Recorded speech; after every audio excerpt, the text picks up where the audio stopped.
I mean, is Cooper Rush worth 2.5 points? I would hope Quinn Ewers put up a decent stat line against Arizona State. If he didn't, we have a real problem. You can say the same thing about Creighton. Okay, they had the one good game against Kansas at home.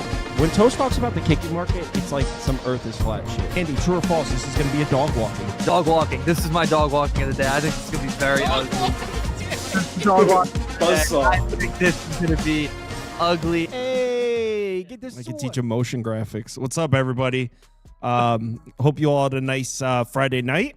I only placed one bet and it won, so I guess that's cool. But it was a live bet Fairfield. I followed Bender in the chat for those of you who know who that is. He's always posting halftime bets, and I just tailed one of his and it hit.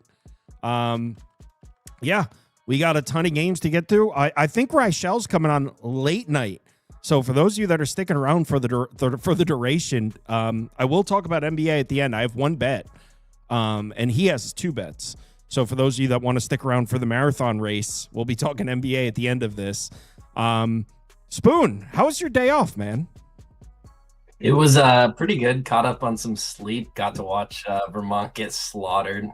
Hear all about it from everybody. Not a terrible day yesterday, but 3-2 today. Better day, so back on track. So the allegations that you were scared to face the music after Vermont, they're not true. So I texted you 12 hours before the show that I was going to take the night off because we had a giant show tonight. I knew that, but I wanted the people to hear you say that the allegations are false. He was not scared to face the music after Vermont. We didn't help the allegations. I will say that. We didn't help. No, you can at me anytime on X with any complaints you have. I hear about them. Today, somebody asked me my favorite pick. I responded again with Vermont. Just keep it. I like Vermont again. All right. So we got a million games to get through. So let's get right into it. And remember, for those of you guys that have never watched the Saturday show, they picked a bunch of games, but a lot of these I added. So there's going to be some where we probably only spend a few seconds on. And I'm surprised neither of you picked this. I know some people in the Discord got on Creighton at a better number early. There were some plus 13.5 bought up in the group. I was not one of them. Did any of you guys get on Creighton early? It looks like it's only at 12.5 here, so it hasn't moved a whole lot. No. I think sports scientist Jacob liked it because Ian Jackson is not going to be playing for St. John's, but that, I mean, it just doesn't really. If Okafor or Edgefer or whatever his name is, if he's playing, I don't really care. But that guy's a beast. Yeah. I mean, I'm not trying to make a case that Ian Jackson isn't a good basketball player or anything, but and maybe the defense will suffer a little bit, but I mean, it's not like he's giving you, I'm almost positive he's not a double-digit scorer. I'd be shocked if he was, but regardless, that just doesn't move the needle enough for me. So I just I like playing St. John's a lot more when they're on the road. I think you get a little bit better numbers and they've performed better on the road metrically, but it would be St. John's or pass here. I still think Creighton sucks. So yeah. Yeah, and I don't think a UConn win is enough to really move the needle because Creighton always gives UConn problems. That head coach on Creighton, he's like the only Big East head coach that has a winning record against UConn. I would McDermott, say, yeah, I would just say St. John's or pass, but I'm good. Spoon, any thoughts on this number? I agree with the St. John's or pass. I don't like getting involved with these giant numbers, especially on a Saturday. I feel like there's more success around the money lines than that 12.5 numbers. But Ian Jackson was playing a lot of minutes at point guard and shooting guard this season. Dylan Darling has surpassed him in minutes at this point in the season. So if you're going to lose him at any point, it's right now. There's a lot of faith grown in Darling, and I think this entire St. John's offense, I mean, you could lose anybody on this team, including Ejiofor, and still be fine for a game or two. They have the ability to step up. They have a pretty deep roster as far as athletic kids go. They can play a lot of defense. They don't score the ball that well. That's probably what's keeping me off this as well. It's tough to get behind St. John's on a night where the shots aren't falling. Yeah, sports scientist Jacob is clamoring in the comments to read. So did you guys watch Creighton? This team's playing pretty well right now. St. John's has not covered this number against any Big East team in the last 5. So sports scientist Jacob really clamoring for his Creighton pick. I say no. St. John's or pass. Do you think the books are aware that they haven't covered that number versus anybody in the last 5, or is maybe that breaking information to them? No one's aware. Sports scientist Jacob is the only one with that information. He did get the plus 13.5 though, and it's down to 12.5. So we'll see. As of right now, it's shaping out as a good number. Florida State, Clemson. This is another one that. Oh no, Toast selected this game. I'm sorry. What do you like here? It would have been a mistake click, but it would only be Florida State for me. I did look at this game. Obviously, I lost with Clemson on the road last time out. That is not the reason that I'm fading them. But I just feel like this is a lot of points against a Florida State team that's completely turned their season around from what they were in early January and whatnot. And they've kind of been on a really good run there. I mean, their two losses since January 20th when they had a big win against Miami is a 3-point loss to SMU on the road and a 3-point loss to Virginia, which is two of the top teams in their conference. So I feel like this is a lot of points. It really doesn't make sense to me. I don't know if I'm missing something, but Florida State is circled. I just kind of want to watch this one. I have a crap ton of bets tomorrow, but I didn't bet this, but I lean Florida State. It looks like in the last 5, Florida State's efficiency numbers are significantly better, but I don't know. I don't have strength of schedule up, so maybe they've played an easier schedule. But just to show you guys what I'm looking at, if you look at the last 5 games, Florida State plus 11.7 in net rating, offensive efficiency, defensive efficiency. Here are Clemson's last 5. But again, I don't have strength of schedule, so they might have played a significantly easier schedule. Spoon, what do you think of this? The only thing that would throw it is that Clemson played Duke in one game, but I don't think it's that much worse. But anyway, go ahead. What do you think of this number? I mean, they both played middle of the pack ACC teams, but the Duke versus Boston College is definitely a kind of stick out there. But I would just lean Clemson. I feel like Florida State is playing good basketball, but I just feel like Clemson coming off 3 losses. This is a team that probably is laying north of 10, maybe 11. Have they been playing a little bit better basketball? And Florida State, sure, they have 5 wins in their last 6. I just don't buy into this team. Clemson will be the best team they faced besides Virginia since SMU, and they lost those 2 games. I think this is a nice buy low in Clemson. I'm just not ready to lay a 9 in tomorrow's card. So Pinnacle opened this one up at 10, came down to 9. Circa opened up at 8.5. So it looks like a little bit of early movement towards the Clemson side. But I'm good on this one too. And the only thing I don't get with that is that Florida State, and I'll do it because we have a lot of games, but Florida State used to play like super, super fast, and they've like completely changed how they've played over the last month or so. So I just don't see I just don't understand why that number's so big. But anyway, sorry. Probably based on full season stuff. But in the recent games, if you just go by the last 5 or 6 games, it doesn't look like Florida State should be that big of a dog. But rolling back earlier in the season, Florida State looked pretty bad. Yeah, this is like a 9-game sample size where they slowed it down. But again, who knows? Florida, Ole Miss, what do you guys think about this one? Didn't Ole Miss just play somebody really tough in their last game? Who'd they play? Yes, they played Buckyball, Texas A&M. They lost. They almost won. They had a good comeback, but yeah. What do you think? Can they hang with against Florida in Oxford? No. Florida minus 12.5. I'd only bet a half a unit on it because there is so many. But Florida, obviously, that we know, not a team that's really going to beat you from outside. Still really haven't got their 3-point shooting to the point where you're going to want it to be in that national championship race. But inside or anywhere that's not a 3, Florida is absolutely destroying anybody that walks in front of them. And you're getting an Ole Miss team that has done a really good job in conference play of defending the 3 ball, but they are getting absolutely slaughtered inside. And I do mean absolutely slaughtered. Vanderbilt 16-23. Texas 22 of 35, Mississippi State 22 of 33, Texas A&M 25 of 42. I mean, they are just absolutely getting slaughtered. And I could go back even farther in conference play. I'm just giving you a couple nuggets there. But regardless, I think that Florida can name their number here. And I do think that Florida is still pushing for that number 1 seed. So I know they didn't hit their team total when I said that last time. But regardless, I still think they're going to be playing a full 40 minutes here. So it would only be Florida for me. Ole Miss defensive rating in their last 5 games is 127.7. They've been terrible. Ole Miss has been pretty bad. It looks like you got a 12.5 Toast. Yeah. So looks like it's mostly 13.5 now. Do you agree with the movement up to 13.5, Spoon? I do. Florida's got a really good defense in contrast to what you were just talking about with Mississippi. They're ranked 4th in the country right now. This Florida team is giant. Their small forward is as tall as the center for Mississippi tomorrow. They have the height advantage for the 5 positions. I think this is going to be a game where Florida can really separate. 12.5, I think that's probably on the low end. I could see this number moving past 13.5 even, but I'm not going to get involved with it. I am. I'm taking Florida. There's 12.5 left, and I'm grabbing it.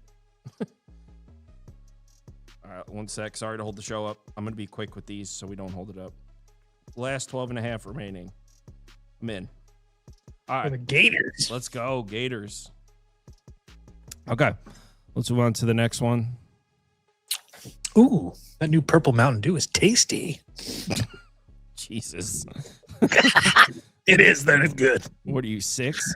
Rutgers, Minnesota. I added this one. Oh, no, I didn't. Oh, yes, I did. Yes, I added this one. So if you guys, we can move right along to the next one if you guys have any thoughts or. Yeah, this one's too hard for me. I lean Minnesota. I do think that they're playing pretty well, but Rutgers is starting to play a little bit better as well. A couple wins on their belt. And one of them was on the road against Penn State, which a game I think a lot of people thought that Penn State was going to win. So, but Minnesota has been pretty good at home. I know they've lost a couple heartbreakers, but overall they've been a lot better at home. But they are coming home from the East Coast or West Coast, excuse me. But it would only be Minnesota for me. Yeah, they've been better at home, but they're usually at catching points. I know. I'm not. I feel like this number's big for a reason. I'm not betting it. I would just go Rutgers or pass. Any thoughts on 8.5, Spoon? Yeah, it seems like a really big number. I agree Minnesota should win this game, but by more than 2 possessions. We're talking 3 possessions now. I don't think so. This is probably Rutgers at this specific number. All right, we both say Rutgers or pass. Toast says Minnesota or pass. Doesn't sound like anyone's really interested in it. Emphasis on the pass. Yeah, seems like we're all passing on that one. I don't know. I think Rutgers, that number should be 6.5. But what do I? Somebody's going to come after you for that pick in the comments tomorrow. Oh yeah, dude, they come after me about everything. Yeah. Well, what comment? They don't listen. They just look at the colors on the screen. About Minnesota, yeah. Wake Forest, Virginia Tech. Toast, I know you like Virginia Tech. Did you actually bet it? Yeah, I have a half unit on Virginia Tech minus 4.5 here. I just think they're a really good basketball team that are, I think, a lot better than people give them credit for one.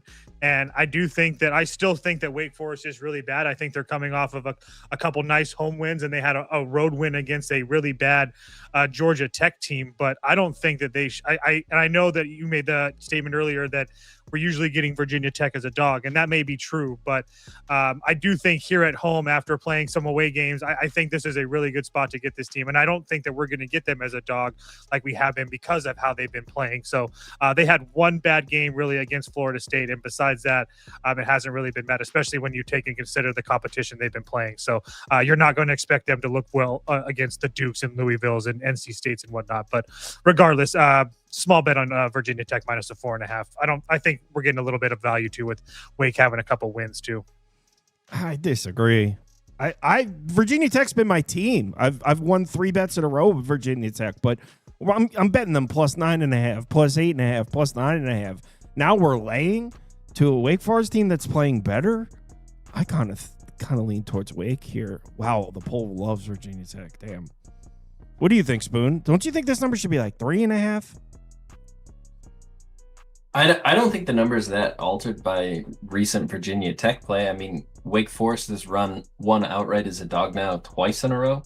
So if anything, the number's kind of the other way. I lean with Toast here that this is Virginia Tech minus 4.5. They've shown up in their home games for the majority of this season. Sure, that last Florida State game was a little bit of an outlier. But I mean, any other winnable games at home they've had, including a win versus Virginia, their arch rivals, triple overtime win to open conference play. I like this Virginia Tech team. They're pretty healthy still at this point in the season. Not a great team. I don't like getting past that full possession with a team like Virginia Tech, but I definitely lean them. Someone made the point in the comments, Hunter Swifty, and I did hear that this is a must win for Virginia Tech for to have a chance at the tournament. And I was watching the Miami Virginia Tech game, and they said that on the broadcast a couple times because Virginia they were beating Miami and then lost. So then they were saying this team needs to win. So Virginia Tech, in all likelihood, needs to win out or obviously win the ACC tournament to get into the big dance now. So it is a must win in that sense for Virginia Tech. Cincinnati, Kansas. I bet the under early, got a terrible number, but I took the under. The only aspect of Cincinnati that I trust is the defense, and I feel like Kansas is an underrated defensive team. So I don't really know about the number. 10 feels kind of high, but I went under. I put a half unit on both 136 and 138 after Caesars popped that bad number. Or I don't know if it's a bad number, but it popped that number. So I don't want to say that I'm like ultra confident. That just makes it a full unit play instead of a half a unit play. But I think these teams match up really well together. And I think that we've all noticed with Cincinnati over this course of the year, they can't score. They popped up for 2 games, and then they came back to earth against Utah at home, obviously traveling out of the mountains, as we talked about yesterday jokingly. But regardless, I just feel like this number, we're getting 2 of the best teams in the conference as far as defensively. I agree with you. Kansas is really, really underrated defensively, I think. I think that they've had a couple bad games where they've given up some 3 balls, especially to BYU. That kind of ruffles some of their numbers. But regardless, the only thing that they don't do is force turnovers. But I don't think that matters with a Cincinnati team that can't score the basketball anyway. So I'll die on the bad number hill. I'll see what it is. But yeah, I still lean under. Yeah, because remember, the headlines with Kansas is what? Peterson. In the BYU game, they shot like 9 of 11 from 3 in the first half, and that's kind of grabbing the headlines. But if you actually look, Kansas has been a better defensive team than an offensive team. I like Kansas defense, especially in the fog, and Cincinnati can't really score. So I think Cincinnati is really going to struggle to score points, but Cincinnati's been a solid Big 12 defense all year. So I like both defenses, and so I went with an under. I'm with you on that. Spoon. One other point. Sorry, Spoon, to interrupt. But one other point is that with the Darian Peterson thing, I do think that you're only going to, and I'm not saying this isn't crazy, but he's only played like 30 plus minutes a few times this year. So just count him for 25 minutes. And then I think that you count on the Kansas team that leans on their defense more than watching Darian Peterson try to score buckets. So, but anyway, go ahead, Spoon. Sorry. What do you think about this number, Spoon? I lean Cincinnati here. I feel like this team kind of turned a corner there after that West Virginia loss. That was a game they really felt they should have lost. Should have won. The coach kind of went off after that to the media, and after that they came out, scored 90 points in back-to-back games. And Utah, they didn't look that hot, but they still found a way to get a win. And maybe part of that was a look ahead to this Kansas game. I don't think Cincinnati's completely dead. I think 10 points is a big number. I get this is a tough building to play in, but I think they can keep it respectable. All right. If Cincinnati looks good against Kansas, I would watch out, because then they play Tech, Oklahoma, and BYU, 3 teams that obviously are dealing with injuries themselves, or Oklahoma State's not, but they're not as good as the other 2. So they could be a little bit of a dark horse in this Big 12 tournament if they start to get hot. So just what kind of a team to keep an eye on. Toast, you selected this game. Did you make a dentist play? Hated the dentist. What? I did it. I done did it. Wow. I just think that this is a really good spot for a South Carolina team that I know it's been very bad in SEC play, 2-11, nothing great. But I mean, 3 of their last 4 losses have been on the road to Texas, Alabama, and Florida.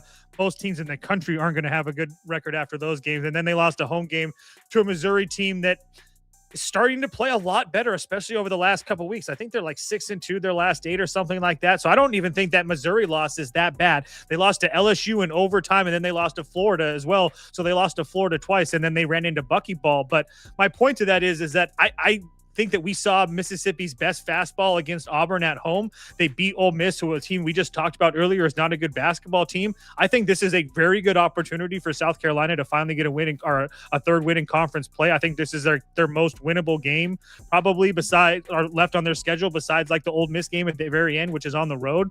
I think they're going to have some people in the stands tomorrow. I think they're favorites for a reason. Yeah, I played South Carolina on the money line. I think minus 115 or minus 120. I mean, I don't hate it. And Mississippi State just played a game where Hubbard scored 35 points in the first half. There was a point in the game, I believe it was early in the second half, where they were shooting 71% from three. It doesn't get much better than that for Mississippi State. And they still almost blew that game. Auburn ended, yep. So, I mean, we did just see the Mississippi State's best fastball. They shot 54% from deep in that game as a whole. Spoon, what do you think? Do you agree with South Carolina being a short favorite here? Hold on really quickly. It's the lighting. I don't have a liver problem. It's just lighting. It's all. So go ahead, Spoon, please. I do agree with South Carolina being a short favorite here. I'm not ready to lay minus 1.5 with them. If this number creeps down or for some reason Mississippi State takes money, I could get on South Carolina money line, but I would need it close to plus 100. I do believe this is their best chance to get a win left on the season. They have Kentucky, Georgia, Tennessee, and Mississippi after this. The Mississippi game on the road might be the next closest, but I think here at home, this is your last chance to get a win in this building, in my opinion, for sure. And why not? Mississippi State's been playing decent basketball these last two games, so it's a little bit of a sell high on them. I just don't feel like the number's been manipulated that much, so I haven't moved on this game, but definitely lean South Carolina. I kind of lean South Carolina also. I'm not betting it, though. All right, let's move on. Damn. Oh, man, we have set up for 3 people. All right, North Carolina, Syracuse. I know a lot of people got on Syracuse early. There were plus 3.5s, plus 3s. A lot of people got good numbers with Syracuse. I wasn't one of them. So Wilson's still out for North Carolina. Is there another injury for North Carolina? Yeah, that Visar, he's their starting center. It looks like he's going to be back. So I don't think that's 100%, but I'm almost everything that I read like 2 or 3 little articles, and it sounds like he's going to be back or he's going to give it a go. So that's a positive for North Carolina, yes. So, I mean, at what area, because this is moved, at what number do we start to think maybe the value has shifted over to the North Carolina side? So it's because, no question, it looks like the people that jumped on Syracuse early did a good job. So at what point is the buyback on North Carolina, I guess is the question. I would say around -1 to a pick, I would say. I would guess. Yeah, I got Syracuse at 2.5. I mean, I didn't get 3.5, but I definitely got 2.5. I'm not like in love with it. I sprinkled a little bit of the money line as well. I do like the spot for them playing at home. They've been significantly better at home. They had a couple losses at Virginia Tech and Miami early, but besides that, especially as of late, I mean, some of their losses, I mean, they played this North Carolina team on the road in Chapel Hill, and North Carolina kind of got out to an early lead, and then kind of obviously I think we all remember with Weskers chirping me in the comments, North Carolina kind of gave that game or tried to give the game away in the last 10 minutes or so. Syracuse made a run. They ended up losing by 10. That Visar kid, or however you pronounce his last name, if I'm butchering it, I'm sorry, but he had a pretty good game that game. He was their MVP, so take that for what it's worth. But I still think this is a really good spot for Syracuse, who I think that matches well against them. North Carolina was really hot that night, and then on top of that, you have Syracuse, who just played SMU and Duke, two teams that are really good defensively, especially, I mean, I know that SMU hasn't really been as good as late, but overall, I mean, they're still like a top 100 defense in this country. So even with Vesser, or however you pronounce his name, coming back, I don't think that's going to be enough. I think that Syracuse is playing a lot better than people give them credit for. At home, I took the 2.5. All right, so just so people, he got a better number than this. It's at a pick now, so he's not saying take it. It's at a pick? Yeah, about. Yeah, I would say now there's some value on UNC. Especially. So he's not saying take it now. No. Spoon, same question. At what number do you think the value shifts over to the North Carolina side? I'd say about -1, -110. That's the number I just bet North Carolina at. You bet it? I think sometimes we overreact to injury information in the sports betting world. Yeah, North Carolina did lose one of their better players, but I question what Syracuse is going to do. North Carolina has injuries inside, but they still have tons of tall players, very talented guards. Starling is a good guard over there for Syracuse, but I have questions on where this number would be if North Carolina was completely healthy. Syracuse just lost 101-64 to Duke. We remember what that North Carolina Duke game was like. They literally won 71-68. And sure, maybe there's one player on the court that's not there, but I think this number's just come too far. I think without any injuries or anything, North Carolina would have come into this game laying 5 to 7 points easily. And now instead of pick 'em, I just don't agree with it. Duke also shot 60% from deep in that game. They literally couldn't miss. Spoon took North Carolina. The Weskers, who self-proclaimed Syracuse whisperer, and I quote, says he has his ear to the grindstone when it comes to Syracuse basketball. He's saying take North Carolina. I'm tailing North Carolina. So at what point are you just a Syracuse fader, Weskers? Because have you ever backed them ever? That's a legit question. I don't remember. Wow. So you're accusing him of being an impartial. Yeah. He's waiting for Jerry Mack to come there next year. Yeah, I don't think his ear's to the ground. I just think he likes to fade. If I know Weskers, he'll actually take offense to that. There's going to be a paragraph in the comments. Yeah, he's about to drop. Are you kidding me? Clearly you haven't been paying attention. All right.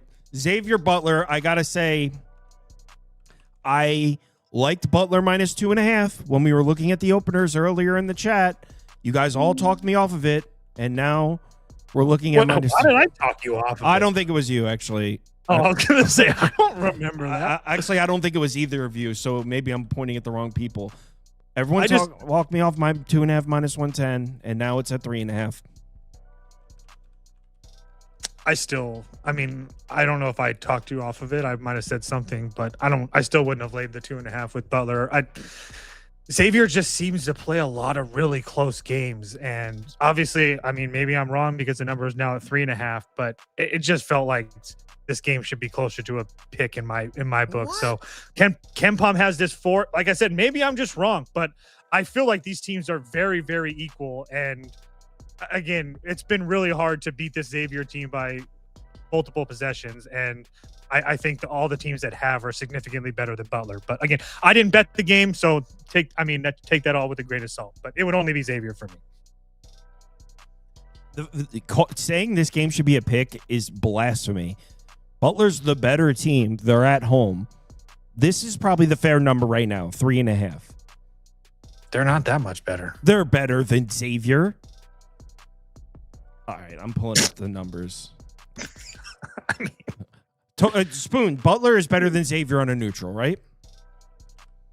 I don't know. Come on, dude. Missing a starter tomorrow. I don't agree with that statement. Wait. I think maybe that statement was true a month and a half ago, but I think Xavier's playing better basketball right now. I think if you look at the recent scores, it kind of reflects that. I'm ready. I'm not ready. I moved on Xavier plus 3.5 -110. I think this is live on the money line. I agree with this number should be closer to a pick 'em. On the road, I don't think it should be like a -110. It's probably like a -2 Butler at a fair number, but 3.5. I think there's some value here. I think Xavier keeps this very close. Toast mentioned it. They played an overtime game versus St. John's, overtime game versus Villanova. They beat Marquette. This team's playing good basketball right now. Those teams are all much better than what Butler is right now. Okay. Let's move on to the next one. Yo. Butler's going to cover that, just so you guys both know. I don't know why you're just doing it. No, Butler's going to cover that, and we're going to be on the live show tomorrow, and I'm going to have to refrain from cursing you guys out. You've been trying to get one over on me. Just bet that one right there. If you're so confident. I have been trying to get one over on Spoon. Is this my moment? -2.5 on... All right. The door's open. Yeah. This is called Kyle putting Spoon in his place. I was gonna tail, but I'm just He gonna tried to do it with Big Patino. Now he's gonna do it with the little one. No, I had you cornered with Marquette, and you were too scared. I won a bet with St. John's. Yeah, but we were talking about the pregame number. All right, Butler minus 2.5. I wish we had the meme of you being like, I knew it was diamonds. I knew when he was turning the fly, it was diamonds. I knew as soon as he flipped it was going to be diamond. Live bet diamonds. Someone said I should do a full podcast for the NFL picks every week as those guys. I showed that to my coworker, and he pointed out, he's like, do you notice that the two people have hats on the right and the guy on the left doesn't have a hat? Yeah. And I started cracking up so hard. Yeah, that was unintentional. But if you just walk around North Jersey, you'll hear people talking about the Yankees like that. That's how they sound. That's how people sound here. Don't ever disrespect me wearing them skinny jeans, Jared. So if you're wondering, why is there a LeMoyne Stonehill game on? It's because Spoon is here today. So Spoon, this is all you. Yeah, LeMoyne minus 2.5, minus 105. Stonehill's kind of played over the head for a decent chunk of this conference play, and now it's kind of starting to show. They've lost 5 in a row. They get LeMoyne here, and LeMoyne's getting their starting point guard back. He's missed the last 3 games with suspension, and this is the first time they've had a fully healthy lineup almost since the beginning of conference play. So I think this LeMoyne team has been able to find ways to play without some of their best players. And now they're their leading scorer back in the lineup. They have their point guard. I think they're going to go off here. I think this number is just short because they're on the road, and Stonehill has absolutely no home court advantage. So LeMoyne minus 2.5. I think this number should be closer to 5. Wow, 5. All right, I'll glance. I can get a minus 2.5, minus 105 right now. That's what I got. You think this should be 5? I think this number should be closer to 5. I think it closes 3.5. Okay. Well, I'll glance. Just make sure it's still up.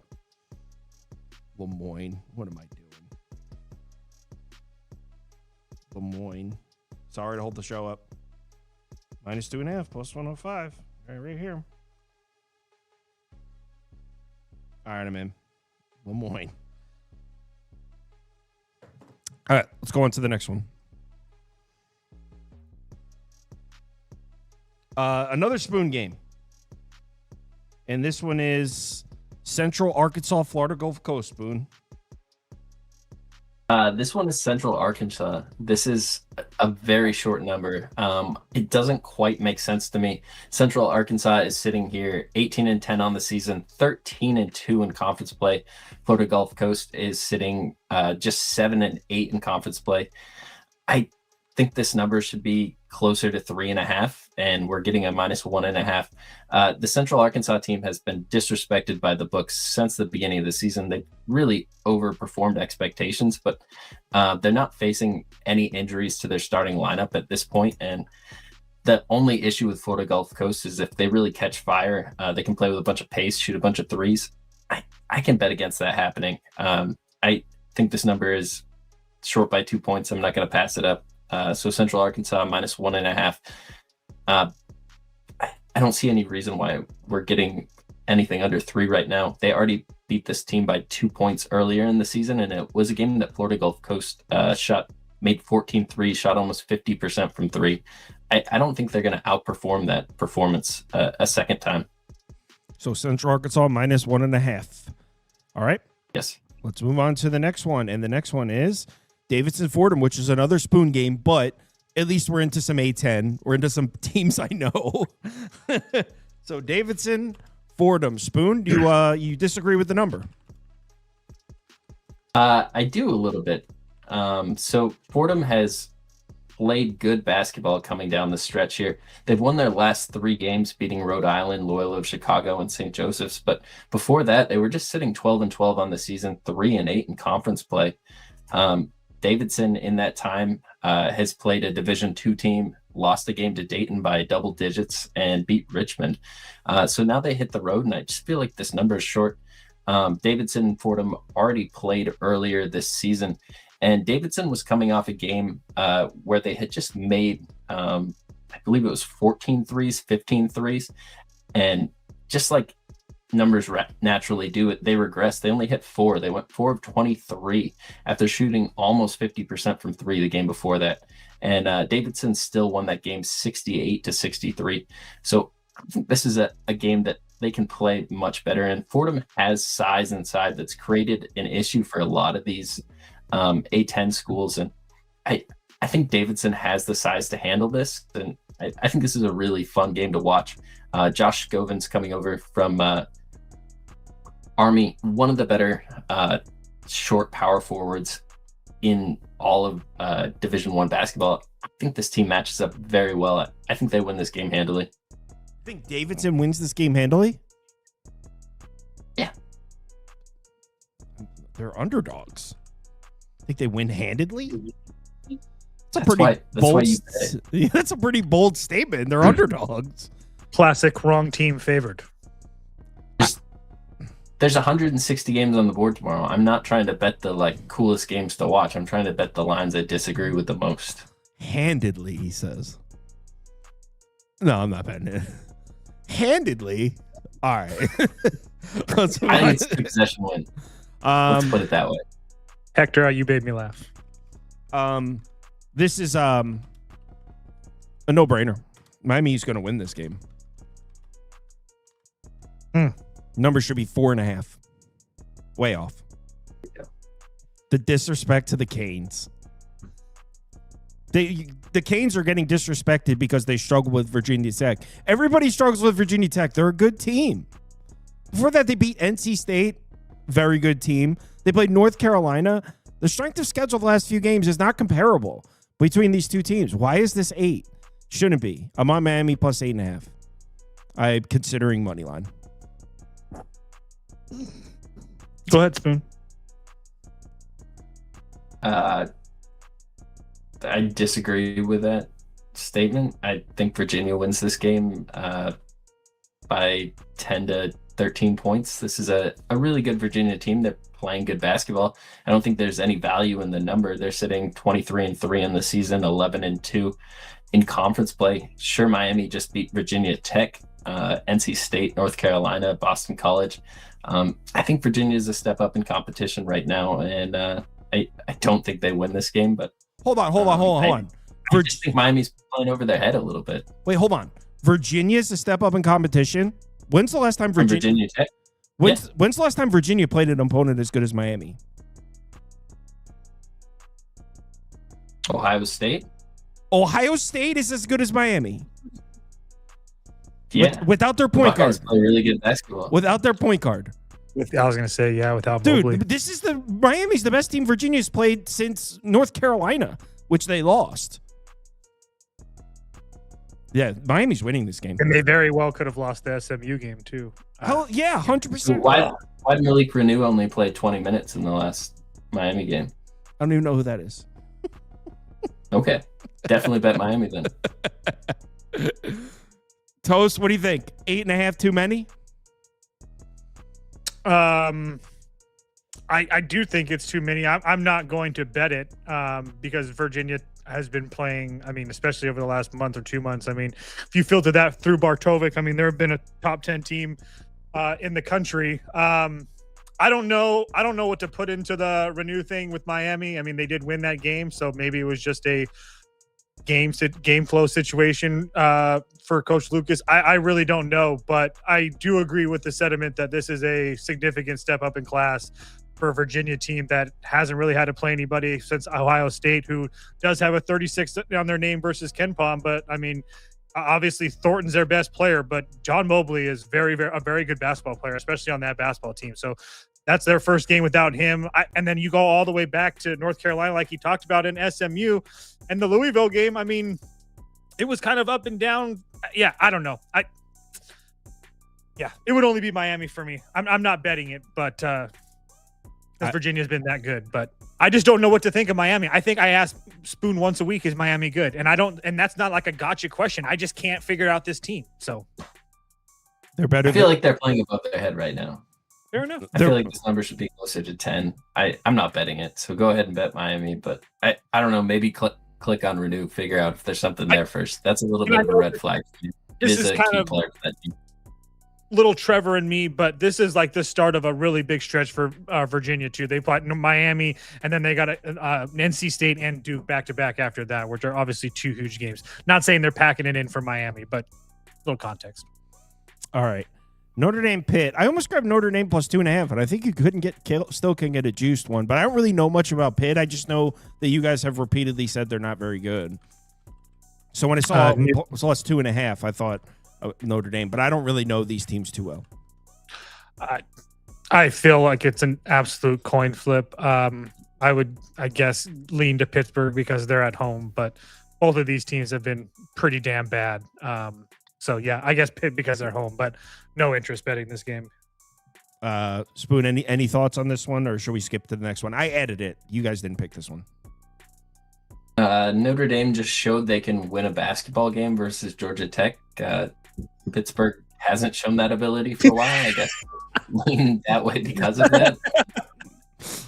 I like it. It is 2-11 in conference. Like, this is not a strong ACC this year. It's a bad basketball team.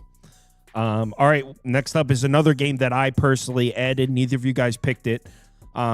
Any thoughts on I know people like to talk about Nebraska, so I added it. Any thoughts on the huge number here? Anyone considering something in this game? I am not. I guess that gun to my head, I don't know what the number is. So 19. But no, I meant for their team total. I was going to say gun to my head, a Nebraska team total, but really no interest. I would think that you get an engaged Nebraska because they are fighting for seeding right now. I think talking heads all got together in Indiana or whatever a couple of days ago, and I think they're on the 3 line. So I do think that they're still have a lot to play for, obviously. So I don't think they're going to be sleepwalking through this, but 20 is a lot for a Big Ten game. But yeah, Nebraska pass. Any thoughts, Spoon, or should we skip to the next one? Yeah, just never fade Nebraska at home in Big Ten play versus like winnable opponents. That building goes crazy, and they don't stop. It's a huge number, but I would just still lean Nebraska. I'm not betting this game. This team will be up like 18 points, still running the floor, launching threes. They're booing the refs on a block charge, like up 27. Like, where are you up 27, guys? Relax, Nebraska. All right. Tennessee Vanderbilt, I got a bad number, but I still think this is going to come down. I'm really not worried. I still think that I made a good bet on this one. Did you get 3.5? Yeah, you can get 4 now. Where? Oh, wow, okay. So it looks like it has come back down. No, you can still you get a 4.5 on MGM, but that seems off market. So it looks like it already has. Really? What's the price on the 4.5? Minus 115. Yeah, I think this comes back down and closes around 3. So I'm on Tennessee. Do we really think Vanderbilt's a full 1.5 better than Tennessee on a neutral? I do not. Hold on really quick. I think I'm going to be able to cash out of my... if they give you the full amount, yeah.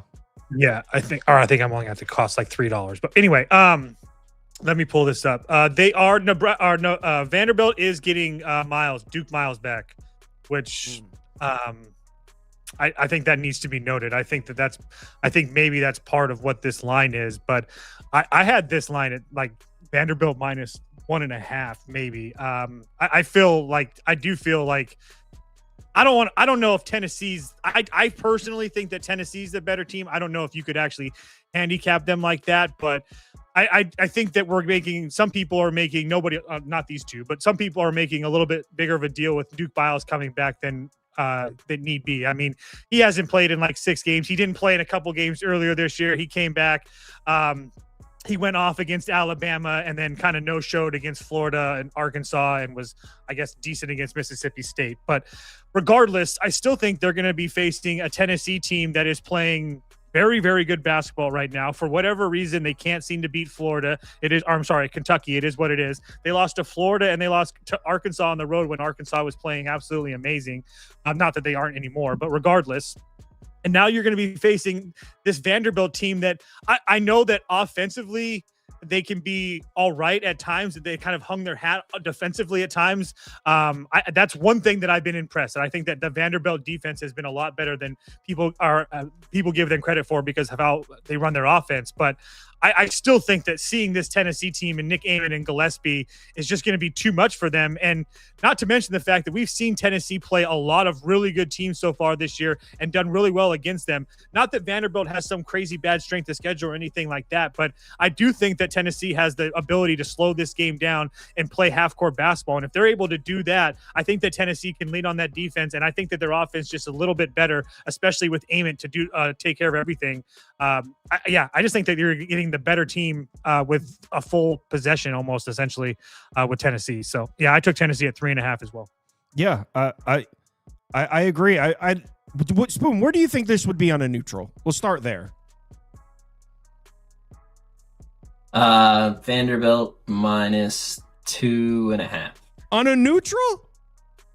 Yeah. Oh wow. So you think Vanderbilt's significantly better than Tennessee? I disagree. I feel like part of it is Duke Miles isn't fully baked into all of conference play with Vanderbilt. This guy's averaged north of 15 plus in the conference games he's played.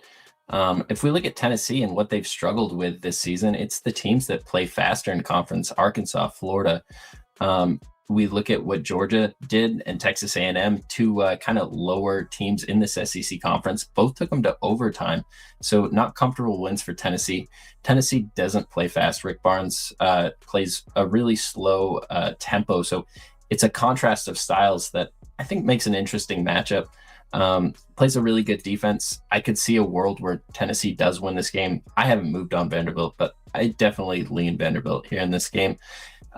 I always think it's kind of a little bit of a wild card to back a player in his first game out there. You don't know what's necessarily going to be.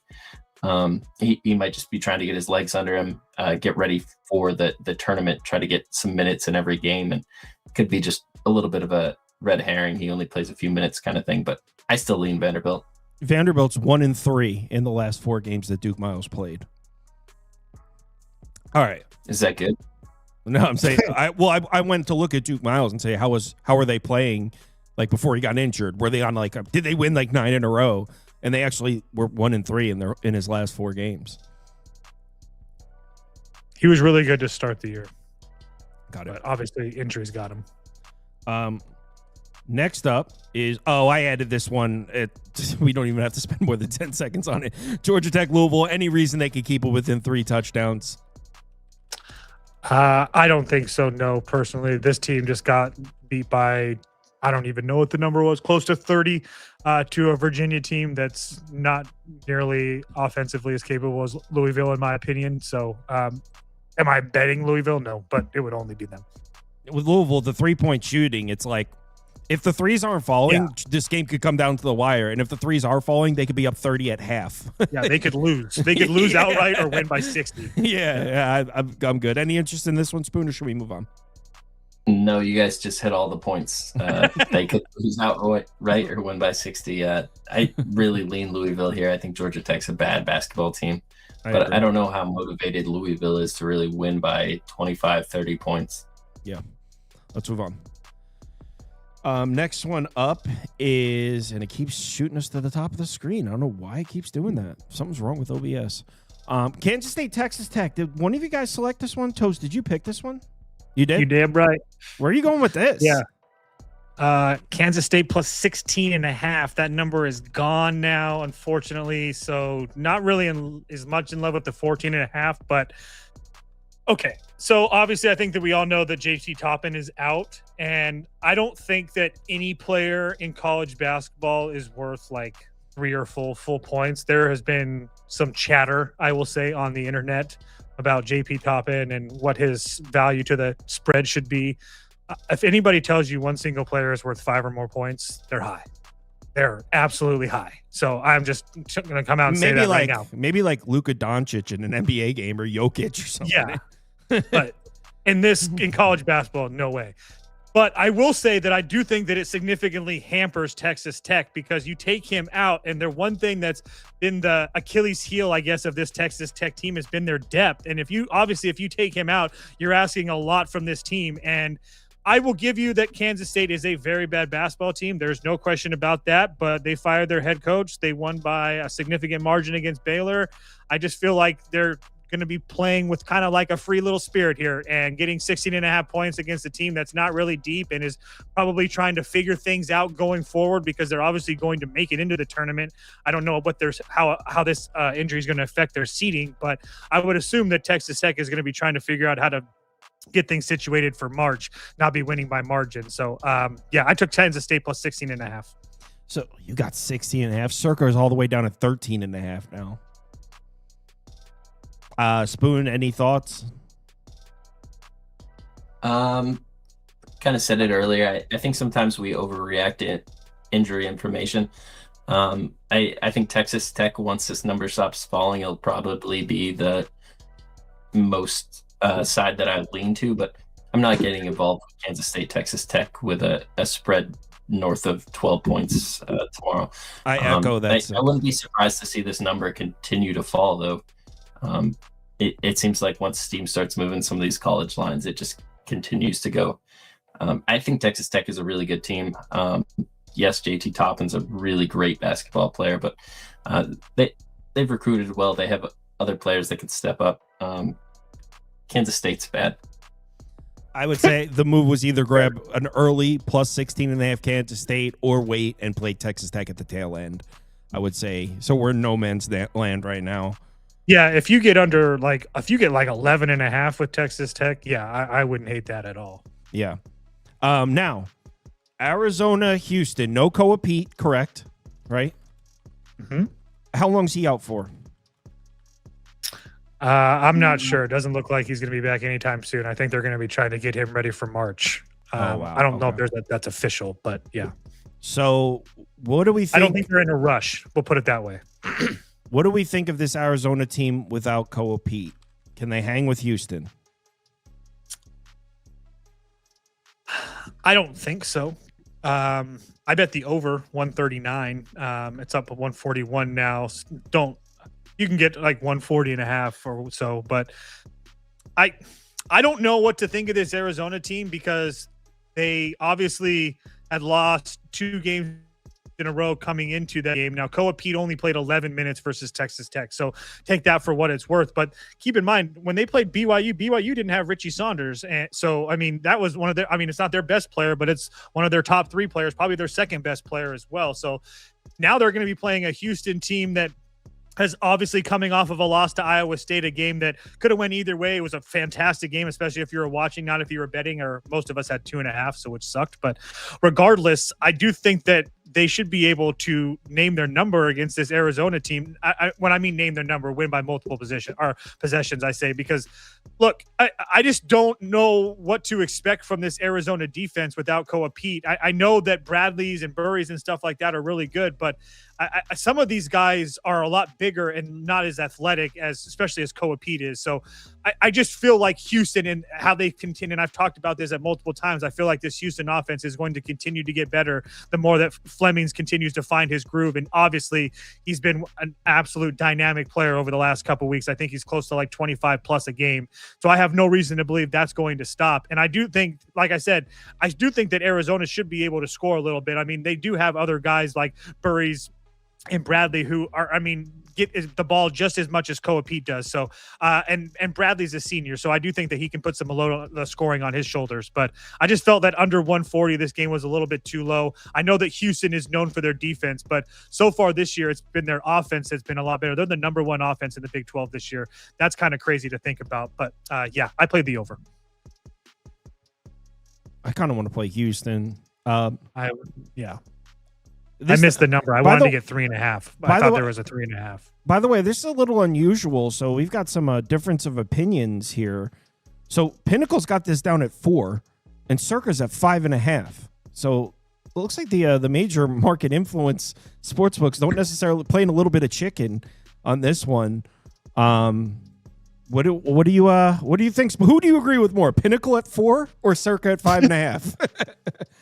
Who do you think's got the game priced accurately? Well, I generally just go Pinnacle on that argument. At this point, though, it seems like generally the market agrees with the 5.5. You have a -4.5, the best price at -118, a +5.5, -110 available. So legal books, they're not necessarily the sharpest, but I definitely think Houston is the side here. I don't think Houston laying 4 versus a healthy Arizona team is a number they can't lay. I don't think it's a button I'd press, but with a banged up Arizona team, especially missing Koa Pete, I think this is a Houston victory spot. I haven't pressed the button. It's weird seeing a spread like that versus some of the sharpest books, but still early on. Yeah. A lot of money coming in. Maybe that's just a tactic to try to get money on one side for one book and money on the other for the other. Lean Houston. One other thing I wanted to point out too is that not to like take anything away from Arizona, but they had like the weak part of their Big 12 schedule earlier in the year with Koa Pete. So we don't even really know what this Arizona team looks like against good competition, really, because obviously they haven't had Koa Pete and they lost the Kansas game. But regardless, this is like one of the only games they've actually played like up in competition. So it's kind of the jury's kind of out. So yeah, it would only be Houston on the side for me as well. You got 139.5 those? Yeah. Damn. Not bad. Not bad at all. Next up, UNLV Air Force. I just put this in because, one, everyone's always blind fading Air Force, and two, Toast has a weird fetish for UNLV basketball. Yeah, I do. Will you be laying the 16? No, hell no. Air Force is bad, dude. They're just bad, but TV Jones would say they just fired their coach. We got a fired coach bump, guys. They're going to be getting up for the assistants. Tired of getting yelled at. No, I like UNLV. The Colorado State game was an absolute disgrace. Very upset with Pastner and the crew. Don't think they should be laying 16 to anybody regardless. So it would only be Air Force for me. By the way, so this happened 41 seconds ago. Pinnacle just moved to a juice 4.5. So that -4 is gone while we were talking. So yeah, any thoughts on this one, Spoon, or should we move on? I lean the Air Force here, I guess. Nice buy low, sitting 0-15 in conference. Yeah, I'd say that's a buy low. Nice buy low, sitting 0-16 in conference. Washington, the reason I added this one is because I was considering Washington here. Do you guys have any thoughts? What do you guys think? I know they're on the other side of the country, but Maryland's not good. I think that Maryland is playing better, and they did beat Iowa at home. I just don't feel like Washington should. I think Washington should be like 2.5 max. I think over a possession is a little bit much for me. So I would lean Maryland here. Ken Pom has this game 5 for what it's worth to anybody, but regardless, it would only be Maryland for me. Washington traveling across the country, I just don't like that. But yeah. What do you think? Do you agree with Toast? I lean Washington here. I think it's nice that they had a week off in between their last game, and now it's one of the better East to West Coast scheduling spots for Washington. So they've had a few days to adjust. I would assume they flew out midweek, and I think if these two teams played on a neutral, Washington would be closer to maybe 8, 7.5. That's what I'm saying. Maryland's not a good basketball team at this point in the season. So this is one of the toughest big conference travel spots, though, coming from the west to the east or the east to the west coast. So I always struggle with it, but I definitely lean Washington here. I wish you could get a 3 and not a 3.5. Moving past that possession in college basketball is kind of a key thing for me. Yeah, it looks like you can get a 3.5 -110. That's the best you can get right now. It did, but Pinnacle did open at 4.5 and quickly came down to 3.5 just a couple hours later. So it looks like, hey, maybe we get a 3, a flat 3. I was going to say 2.5 or 3. 2.5 would be, I would bet Washington. I would be okay with that. But yeah, like Spoon said, over 3 is just, you're just asking a lot. Oklahoma State, Colorado, another one that was talked about when we were looking at these openers here. those 3.5s are still there. So I didn't think that the Oklahoma State 3.5s would last. I was wrong. There's 3.5s everywhere. So in fact, Pinnacle, which is where these numbers come from, looks like that's the only spot that has a 3. It has a juice 3. So do you guys agree with this 3.5? I feel like Oklahoma State's the better team. Obviously, they're going into the mountains and going into Boulder, certainly worth a few points. But the fact that Colorado's 3.5 point favorite here means that on a neutral, these teams would be about even, maybe even Colorado by a half point. And unless I'm missing something, isn't Oklahoma State the better team? Yes. So what am I missing with here? that. Colorado's usually better at home. I don't think you're missing anything. I would lean Oklahoma State as well. I do think that Colorado has played some pretty decent. I mean, I know that they were a part of the Richie Saunders injury, obviously, but they've had a full week to prepare for this game. They looked pretty good against a really good BYU team. Obviously, they got killed by Texas and Baylor on the road. But they played well at home against TCU and Arizona thing. I just think that Colorado at home is a lot better, significantly better than Colorado on the road. I think they're, I don't want to say just like the Rockies, but very similar to that. When they're at home, you can trust them more. But on the other side, you have an Oklahoma State team that's lost 4 games in a row, sure. But, I mean, how many teams in this country are going to go into Arizona? That was a fully healthy Arizona, by the way, and win that game. Not very many. They lost an overtime game to TCU at home. They lost a home game to Kansas. And the only game that really looks bad is the Arizona State loss, which was on the road. But Arizona State's won 3 of their last 4, and 2 of their losses was to Colorado, this Colorado team on the road, and Arizona. So it's really – I feel like you just take the better team with the points here. So it would only be Oklahoma State for me, but I don't really like fading Colorado in the mountains unless I absolutely love it. But yeah, it would only be, especially at 3.5. All right, then I'll chill. What do you think, Spoon? Do you agree with the line? Yeah, I agree with the line. Colorado's played really good basketball at home this season. Wins versus Utah, 2-point loss to Texas Tech, fully healthy. Kansas beat them by 6 points. UCF was a no-show for them, but I mean, they beat TCU at home. They beat Arizona State at home. They took BYU to overtime in their last game on the road. I think this is a game they could win by more than a possession at home. I'm not going to play it though. I think I probably agree with this statement that on a neutral Oklahoma State's the better team, but I think this is one of the better home court advantages, not just because of the crowd, but because you also have the elevation baked into it. I know we have some elevation down there. Where was it? Texas, but I don't think they have it in Oklahoma. Someone asked in the comments if Anthony Roy is out for Oklahoma State. I just did a Google search, looked at recent news articles. I'm not seeing anything. Let me check Twitter. Yeah, if he's out, he's their best player. Yeah, I can't find Played anything. 35 minutes the last game. That's what I was going to say. Nothing that sticks out. I'm not seeing anything on Anthony Roy being out to whoever asked. If that. you do have an article or something, please send it in the chat. Yeah.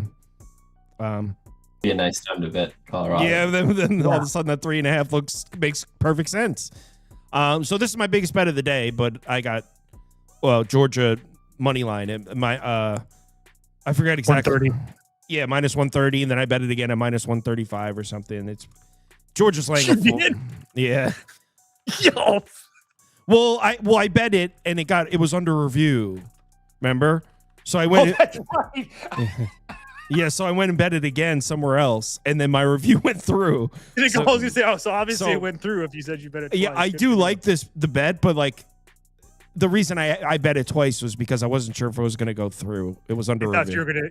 You thought they were gonna approve $5.50 on your Well- Georgia bet. Well, the line was moving, and I bet it, and it was under review. The line was moving. I was like, dude, I'm not going to sit here and miss this number because I'm under review. So I went and bet somewhere else, and then my review went through. So yeah, I'm on Georgia money line twice.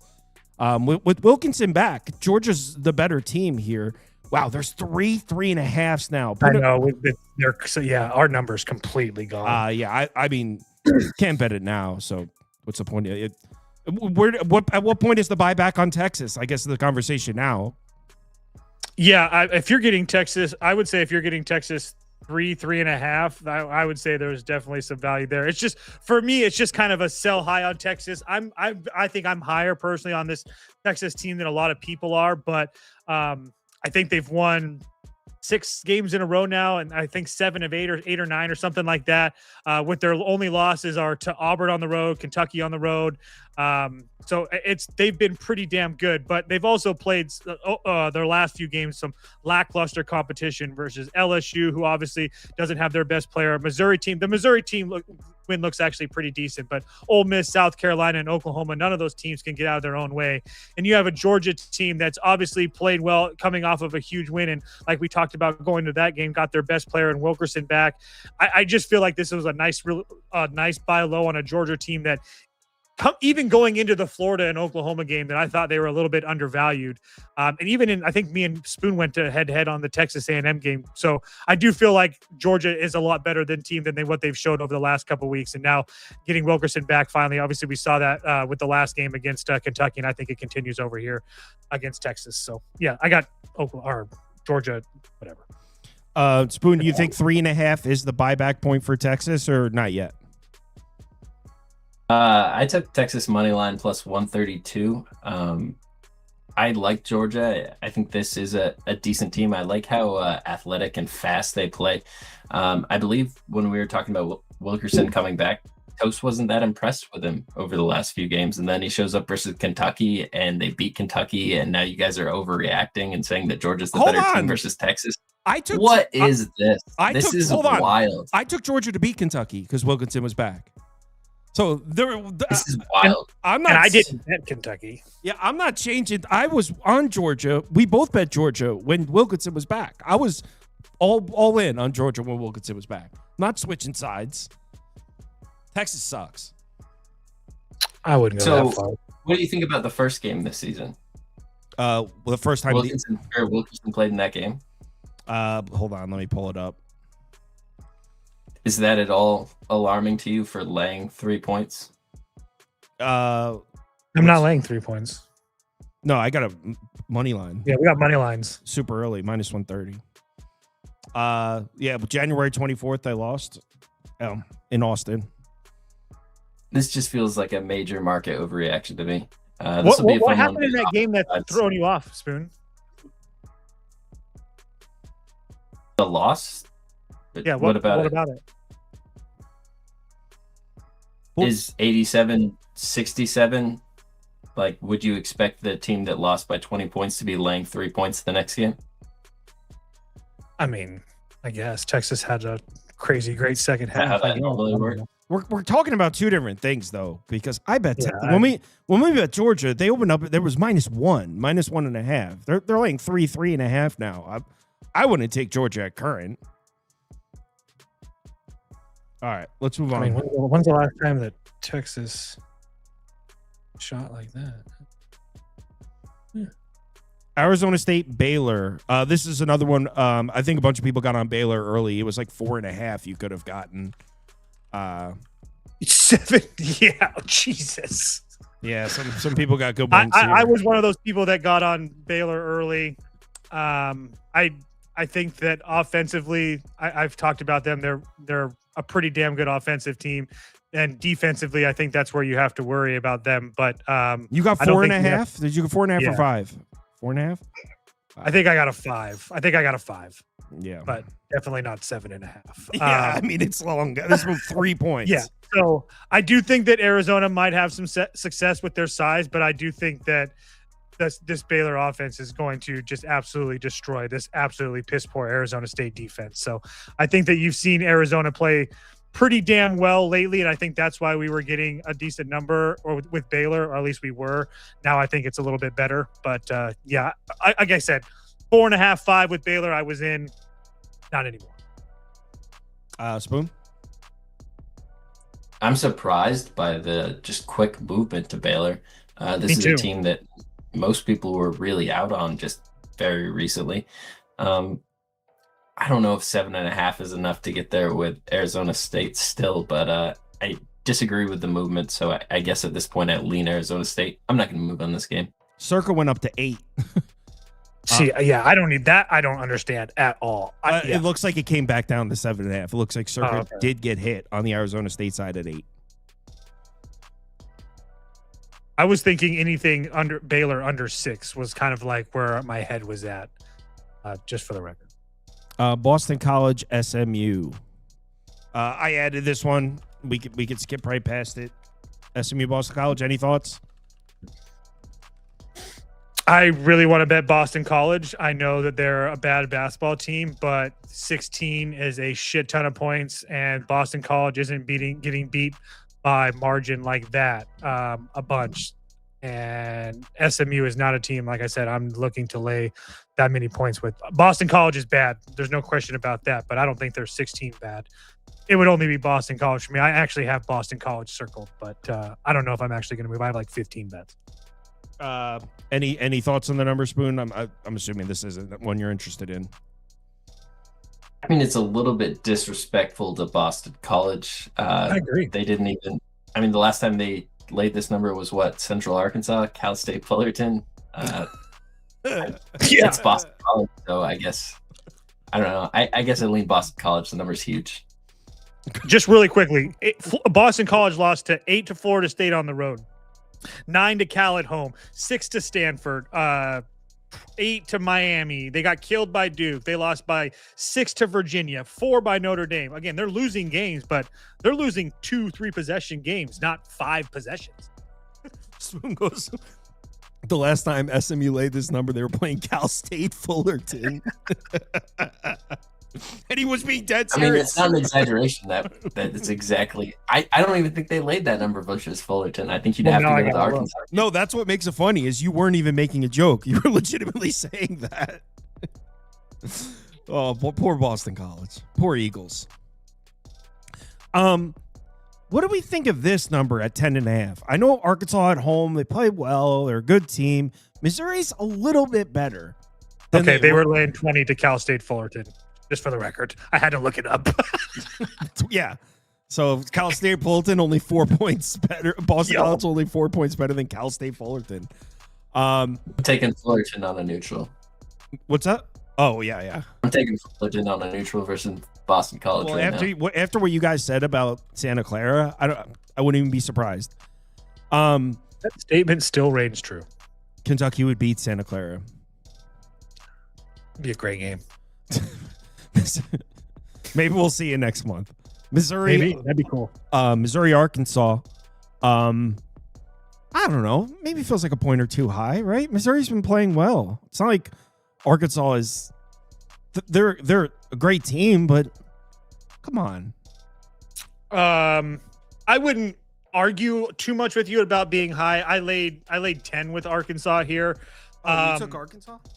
Yeah, I'm not in love with it. It's only a half unit play, but I do think that Missouri is a little bit overvalued. Now, I know that I just said that this number is a little bit high, but my reason for playing Arkansas and not worrying about the number is that I think that their offense is obviously fine. I think that we've seen that multiple times this year. I think that Acuff is, an absolute stud. He is so fun to watch. The only thing that would worry me is that he was in that walking boot. But again, if he was playing like that versus Alabama in the walking boot, he should be fine against Missouri. I don't think these are going to be taking a game off after a loss. But you have Missouri that's coming in and has won 4 of their last 5 games. Or 5 out of their last 6 games. Their only loss was to Texas. But their road wins were South Carolina and Texas A&M, a Texas A&M team that, they won that game by 1, but a Texas A&M team that's, regardless of how they played earlier, is really not playing good basketball right now. And I know that they've been playing good competition and whatnot, but it seems like Texas A&M just can't get out of their way. So I don't really, and that game was, like I said, was only by 1. So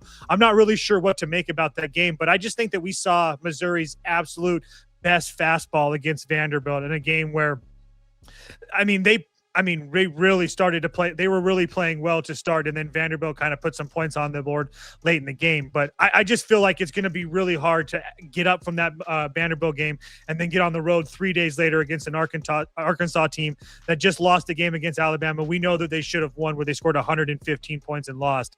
I think that Arkansas probably puts up 90, 95 points in this game, and I don't see that Missouri keeping up. So, yeah, I laid it with Arkansas. What now? Someone said, Toast, have you seen my baseball? And I'm pretty sure he's quoting something about Mary. Something about Mary. Spoon, do you agree? Don't you think this number's a little high? Toast took Arkansas. I'm surprised. Toast, would you get on Arkansas? Did you get a 10.5? I think I got a 10. Yeah, no, 10.5 minus 105.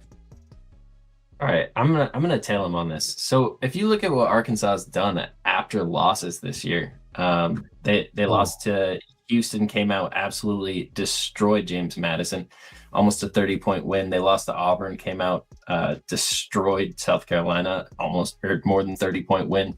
Lost to Georgia. They played Vanderbilt next, won by 25. When they lost to Kentucky, they came out, won by 20 points versus Mississippi State. I think this is a really bad spot to catch Arkansas. Calipari, obviously experienced coach, has a really good roster here. I think this is a kind of a dark horse to go deep into the tournament. Maybe at this point they're starting to get recognized for that ability, but bad spot to catch them. I'm going to play this 10.5. I'm price shopping it right now. I see a 108. That's probably what I'm going to move on. I disagree. Uh-oh. And this is where Sauce takes his shot. Let's go head to head.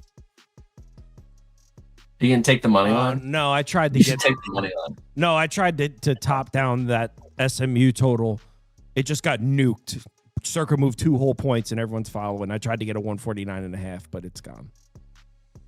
It moved 2 points in the last 2 minutes? In 10 seconds. Jesus. Yeah, someone just went and absolutely smoked the over. So I tried to Wouldn't it feel good to have that type of power to go make the bet and then just to watch them all follow? Bang, bang, bang, bang, bang. Yeah, Circa moved 2 whole points. It moved to 152, and there was a 149.5 there, but it is there no longer. Somebody put up the belt. Yeah, so someone just went. Circa doesn't change limits at midnight or anything. They're still in like pretty low limits for college basketball to be moving that far. I would, especially on totals, unless there's like breaking news or something. But I like Missouri, but I'm not confident enough to go against you guys. So I'll put Missouri up. But next up, Oregon, USC, another one where some people got in early, but I think this is a classic case of overreacting and going too far. So, okay, it looks like it already did come down a little bit. So this went from USC minus 4.5 to USC. It was at 6.5, 7. It looks like it's settling back in at 5.5, which is probably closer to where it should be. When it was up at 6.5, I was kind of thinking that was too high, and I was leaning towards Oregon. They do have their center back from injury. The other guy, what is his name? Stackhouse, the point guard? Shellstat.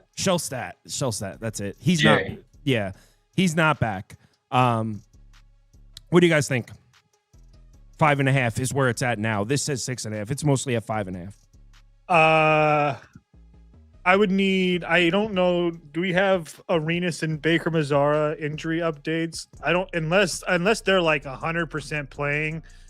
That would even be like the only way I'd even consider laying this number with USC. That's not me saying that I'm trying to bet Oregon right now, but I do think that people are going to be really scared to bet Oregon because of what they just saw against Minnesota. But I don't think that they're really that bad. I just think they had a bad night. But regardless, I think that the injury issues with USC, with Baker Mazzara and Gilbert Arenas' kid, just make it too much to actually lay 6.5 with USC. So it would be Oregon or pass. I searched Chad Baker Mazzara on Twitter, and the top article that came up was from a couple of weeks ago. It says, this USC star Chad Baker Mazzara has been officially removed from his parents' health insurance plan. Thanks, Twitter. No, I finally did find the injury. They're both listed as game time decisions. I thought so, yeah. So, Spoon, any thoughts on this one, or should we move on? I lean Oregon here. Let's bet Oregon. I'm not going to get involved in this game. Why are you being bashful, Spoon? This is a rivalry game. We can get a 6. Fine, I'll win without you guys. All right. Are you doing the money line too? Because why I ask at this range, like if you're not ready to pull the money line trigger, I just feel like you shouldn't really be on it. I think it's a nice little spot. Like, Oregon's obviously played terribly. Schultz said, I don't think there's any chance he comes back before the end of the season. Last time I read a report, but maybe things have changed. But I mean, what do you even expect from him anyway? I'll do the 6.5 if you're going to do it. I only can get a 6. Can you get a 6.5? No, I'm going to price shop it right now. I have my finger on the trigger of 6. If you say you're doing it, I'll do it too. I'll do it. I see 6.5, 120. Where do you see a 6? Caesars minus 110. All right, I got it. We're in. Bet placed. All right, let's go. Ducks. Quack, quack. All right, next up. West Virginia TCU. Man, frogs let me down. Frog stock in the toilet. frog stock in the toilet. Frog investors leaping off buildings. Longtime frog stockholders like myself leapt off buildings. Yeah. Popped. This is still the frogs for me. I'm just so disappointed in the frogs. Bounce houses can get rowdy. It is what it is. It was a bullshit game. You know? But regardless, even with that loss, I mean, the only bad loss that this TCU team has is Notre Dame. That was obviously earlier in the year, which was an overtime loss, and then the Colorado loss was pretty bad. The Colorado and Utah losses were pretty bad, but the Utah game was by 3. Like we've talked about on the show, it's hard to go up in the mountains. I just, this West Virginia team is so Jekyll and Hyde. I just don't know how you can trust them on the road here. I know that, and they just got embarrassed at home versus Utah. So I know that they looked good against Cincinnati and UCF, but the Cincinnati game, I mean, Cincinnati is just playing it bad. And the UCF game, that was really impressive for them. I won't lie on that one, but I feel like you're getting a TCU team played very, very well against good and bad competition. I don't really take away losing one bad game in the bounce house from them. It would only be TCU. It's not even called the bounce house. That's the football stadium. Well, Trevor calls it the bounce house, so that's why I did it. You're using TV Jones as a reference. For information. He usually knows that bullshit. No, the TV Jones knows one thing. It's that bullshit. He does know that bullshit. My bad. In that case, maybe I'm wrong, but the bounce house is the football stadium because when the students jump, it feels like the building is bouncing. That's why maybe I'm wrong. No, you're probably right. I mean, you're locked in on college football, so I would, maybe they use it as both. Who knows? Spoon, what are your thoughts on this number here? 5.5 for the Frogs. It's absolutely disrespectful to West Virginia. I think this is a really decent West Virginia team. I've said it over and over again that they can lose to anybody and win versus anybody in this conference. They just lost to Utah, and I didn't really think anybody in this conference would lose to Utah. So that's disrespectful. Ross Hodge, really good coach coming out of North Texas here. If you look at what he did in that conference with Memphis, anytime they ever came off a loss, they bounced back, played really well. You've seen it this year. Losses to Houston immediately bounced back. Arizona bounced back. Baylor bounced back. They lost to Utah here. I think they have to bounce back versus TCU. I'm looking at a plus 225 money line, still kind of shopping around, but I'm going to bet this game. I'm not going to take points. I'm going to be on West Virginia. To Spoon's credit, the only time that West Virginia's lost back-to-back games was when they were in their little tournament in South Carolina. But besides that, I haven't lost back-to-back games all year. Good coaches can rally the troops. Oh, is that what good coaches can do? Frogs. Bet it. Frogs. Bet it. I'm not going to bet it because 5.5. Don't say it. Well, here we are. Man. What the hell does that mean, Jen? Because I really want to bet UConn, but I got freaking Dan Hurley in my ear. I pulled an Andy. I'm listening to his press conference, and he's talking about Caravan moving like a goddamn cargo ship, and I can't get it out of my head because he didn't play well the last game either. I mean, he played 25 minutes. He had 2 points. He went 1 for 2 from the field and 0 for 4 from deep. And if you don't have Caravan playing, I mean, he doesn't have to be at the top of his game, but if he's playing like a cargo truck, like Coach says he is, it's really hard for me to lay points with UConn here. You can put UConn up for me. I really want to bet them. I do think that this is like a sell high situation on Villanova here, who has been playing well against some of the lesser level competition. I know that the Big East isn't good in general, but regardless, I still think UConn is head and shoulders better than this Villanova team. But the fact that I don't know what we're going to get out of Caravan just really confuses me. So it would only be UConn for me, but I don't know if I can actually bet it. Back up at 2.5. Came down to 1.5. Went back up to 2.5.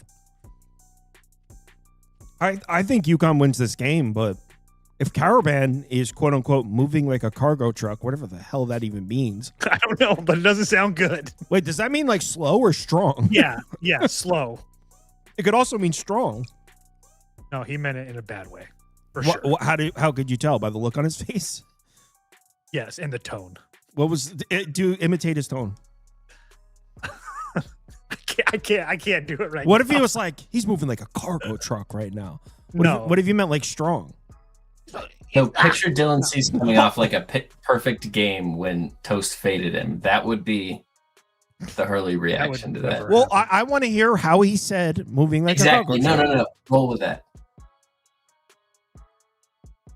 I think UConn wins, but if Caravan's hurt, Villanova's playing really well. He's not hurt. He's calling him out to make him play better. I'm on the -1.5. You like UConn? 115. Yeah, I'm on UConn. I don't love to get involved with these big power conference games, but I love the Big East, and they have a huge game on deck versus St. John's, but Hurley doesn't look at the St. John's game the way the St. John's looks at the Connecticut game. So I think this is a spot versus Villanova where Villanova took Connecticut to overtime already this season. They have this game circled that they can't lose any more games if they want to win the Big East this year. They still want to. At this point, they're the underdogs to do that, and that changed after that St. John's loss. So after a loss to Creighton, there's no way I'm fading Connecticut. He's not hurt. He's calling him out. This Connecticut team's a very good basketball team. I expect them to be in the Elite Eight. I've talked about Villanova being a good team a lot this year, and they're built similar to St. John's, but it's kind of like what Toast would say, it's Timu St. John's. They're going to find a way. Connecticut had no shots fall down in that St. John's game. They're going to have shots fall in this Villanova game. You're betting it too, Toast? If you guys are both betting it, I'll bet it. I was really leaning that way, but Sports scientist Jacob's going to have an aneurysm. He's all about Villanova. He's been talking about it all day. dude, that's Like you know that he has a huge Villanova bias. Yeah, he's a truther. He's a Villanova truther. That's like Spoon telling us to bet Vermont. Okay. I'm sorry. Dude, it was like on, dude, don't it was on a silver platter. It's I'm right sorry. there. It was on a silver platter. Don't bring up Vermont and Spoon in this chat. There might Somebody be already a did rebellion. earlier. Like, they just can't let it go and dying. There might be a rebellion in the chat. If Spoon takes Vermont again. Somebody told me they lost their house after that bet. I responded with a link from Amazon to a tent. It's big. This is a good deal. It's a good tent right here. Get back spot. Vermont's next game. Jackson State, Alcorn State. It's a Spoon game. All right, we got Jackson State versus Alcorn State, and we're this close to a pick'em.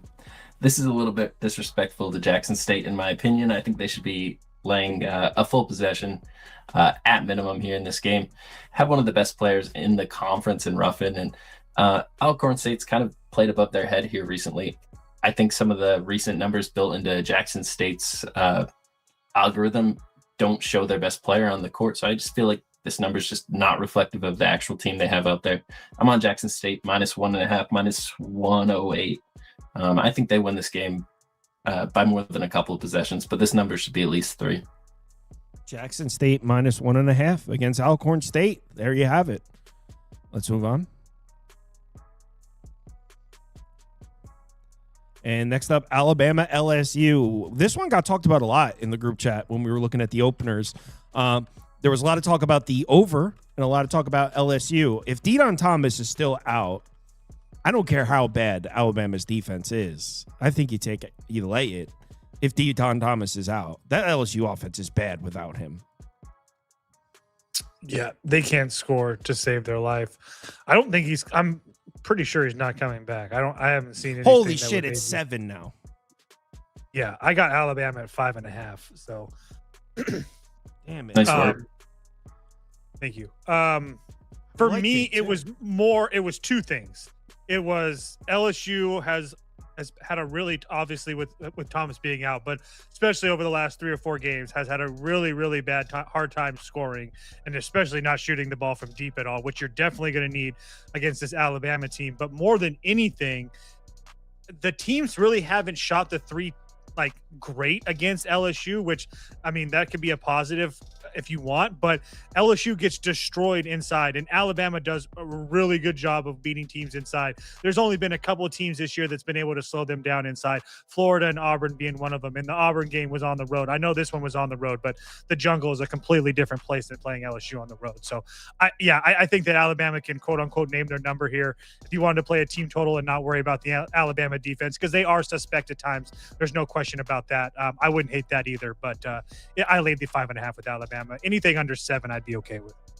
You can see the last 5 games here for LSU. Deon Thomas, their point guard went down. They are awful. So my current stance with LSU is if Deon Thomas isn't back at point guard, I can't even consider betting them. So I'll just put Alabama up. But you guys in the group that grabbed 5.5 did it right. I was talking about how I like the 5.5, and I don't know why I didn't take it. So it's 7.5 now. I can't do it now. Spoon, any thoughts on this one? It's at 7.5 now. Fully agree with the Alabama side. I didn't move on this game. I still think they win by more than 7.5, but I'm not going to take a number that's 2 points worse at this point. So I'm off. Yep. Same. All right, let's move on to next up is Georgetown Seton Hall. I actually bet Georgetown money line. Well, no, I traded. But this number came down. Where's it at now? I think we all got 5.5. Yeah, when we all did it was up at 5.5, even a juice 5.5. So it's come down a point. I can tell you. Yeah, go ahead. I paid $115 for my 5.5. That's all I was saying. So it's at 4.5 now. I'm not sure how much better Seton Hall is than than Georgetown right now. But it's come down since we grabbed it. Yeah, for me, it's just I'm not in love with betting Seton Hall, especially laying multiple possessions for one. I know, and that's not me saying that Seton Hall has been playing bad or anything. It's just their style of play. They like to kind of slow the game down and play through their defense. And as we've seen multiple times this year, that the games kind of get close late, and then they kind of have to play some hero ball, which kind of happened the first time that these two teams played. It was a very, very close game until the final 8 minutes or whatever, and Seton Hall went on a huge run and won that game by 5. But I do think that you're getting a Georgetown team that's playing a lot better right now, and I know that losing 3 games in a row isn't really impressive, but I mean, losing to Villanova and UConn, I don't really put too much stock in that. And they were in both of those games. And then the Butler game at home, Butler just kind of played lights out. They shot 40% from deep. They really weren't missing anything at all. It's not a great loss, but again, there was only a loss by 4. And yes, Seton Hall is much better than Butler. But my point is that I just feel like if Georgetown would have won, or I'm sorry, I would have won one of these games, I think that, like the Butler game, for instance, I think this number would have probably started at 4.5 and worked at 3.5. I just thought that getting almost essentially 2 full possessions with a Georgetown team that's going to be facing a little bit of a step down in competition after the last couple of weeks, and even playing Creighton, I just felt like this number was way too high. So I had this at 3.5 for Seton Hall. So when I saw 5.5 for Georgetown, I hit it. What do you think about this game, Spoon? Seton Hall opened up 2.5-point dogs on the road versus Georgetown. Went into Georgetown, won by 9 points. Hold on though. 5.5. Georgetown was in control that entire game, and they went on a 16-0 run in the final 2.5 minutes to win that. I've said it like 15 times now, just about every time we talk about Seton Hall, that they play much better in the second half. They put on multiple presses that they don't in the first half, and they play a different game of basketball. It's a team I've looked to live bet a lot this year. I don't agree with the Georgetown moneyline pick or Georgetown plus 5.5 pick. To be honest, I think this is a Seton Hall route game, but it's hard to do it. This would be something I'd look to try to get value on live, like we talked about. They'll turn it on with 15 minutes left. All right. Let's move on. Georgetown's offense is not an offense I could trust. They're getting better, man. They look a lot better than they did earlier in the year. I watched the game. I forget what game I watched recently where I was like, this team doesn't even look like the same team that I was watching back in January. All right, Michigan Duke. I don't have a bet on this game, but I'm all ears. I would like to have a bet. So Duke catching 3 at home. Michigan obviously coming off an extremely impressive game on the road at Purdue. The final score, they only won by 9, but anyone who watches that knows that, I mean, Michigan was the stronger team start to finish. It was a 20-point game. Just call it what it is. I don't know about 20, but I agree that Michigan was considerably the stronger team for sure. What do we think about this number? Is this too much respect to Michigan? Ask Dusty May's best friend. Oh, yeah. Dusty May Jr. What do you think? All right, so you got to put the tinfoil hat on for this one, but Michigan has to lose one more game before the end of the season, and they play Big Ten opponents. And hold on, why do they have to lose? Yeah, why? Because Dusty May wants to win a national tournament. You can't win a national tournament losing your last game on January 10th. You have to have a late loss in here. All the great coaches, they lose a late loss. They have a late loss right before they hit the tournament. It rallies the team, gets them together. They're not losing to Minnesota. That away game versus Illinois, I think that's a really big game for Dusty May. I think he's got that one circled and he's going to win that one. So Michigan State at home, that's the only other possible loss. And you're getting Michigan State at home. That's a huge game. Both of those are games that I think Michigan really needs to win. So if you have one of the big games that are one you value the least as a coach right here, it's the out-of-conference game versus Duke. And I think this is a game they can lose. I have Duke plus 3.5, minus 114. On the other side of this, Duke is a very good basketball team. I just think Michigan is better. I think Duke can play with any team in the country and keep it within a possession. So to be able to get 3.5, 114, a little bit disrespectful. This game is on a neutral. It facts. I kind of want to tail the tinfoil. I got minus 120 with the 3.5. You're on Duke too? Yeah, I got 3.5. All right, let's do it. I don't know whether 3.5s are available right now, but I paid 120 for it. It's just a half unit play for me, nothing crazy. But I don't know if I can beat the tinfoil hat take, but I do think that it is something that I feel for some reason. I just kind of feel like I trust Duke in these neutral games a little bit more than I do Michigan. And this game's up in Washington, D.C. in the Wizards Arena. But regardless, I just feel like 3.5 is a lot. I really do. I know that Michigan has been very, very, very good, but I also feel like they've been beating up on some pretty bad Big Ten teams too. Not that Duke is playing anybody great either, but I feel like this game should be in like the 2.5, 2 range. So to get over a full possession with Duke, a little bit juiced, I took it. Again, I'm not in love with it. I'm not trying to convince anybody of it, but I did bet them for a small amount. All right. Duke it is. I'm in. Tinfoil spoon. I did write down January 10th is the last date that you can lose a game before winning a national title. That's not a real thing. There's no set spot where you need to lose a game. Guys live on another planet. Illinois, UCLA. UCLA's winning this. I don't have any good reasons, Fo. I'm all ears.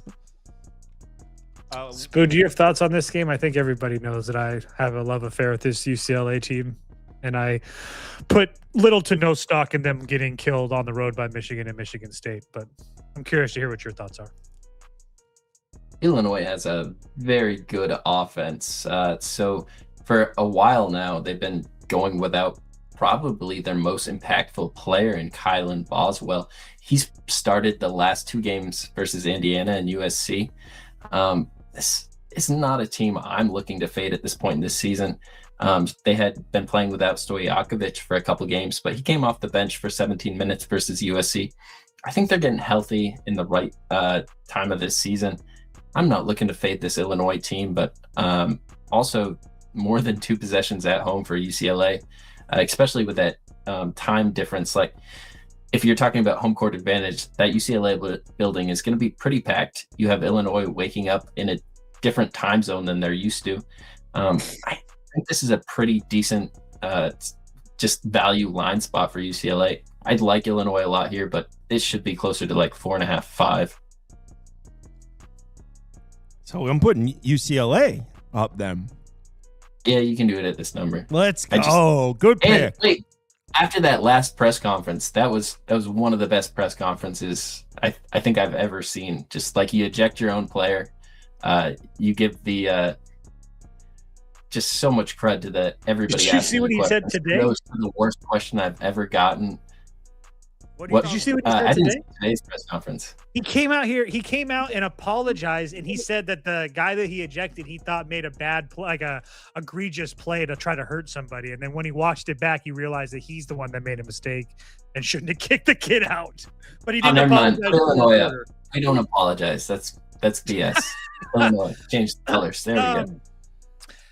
This game's really hard for me. I think I've said this a lot on the show. The team to watch in the Big Ten is Illinois, and I still feel like that's the case. You can put Illinois up for me. I can't bet UCLA. I don't put too much stock into them losing 2 games on the road to Michigan and Michigan State.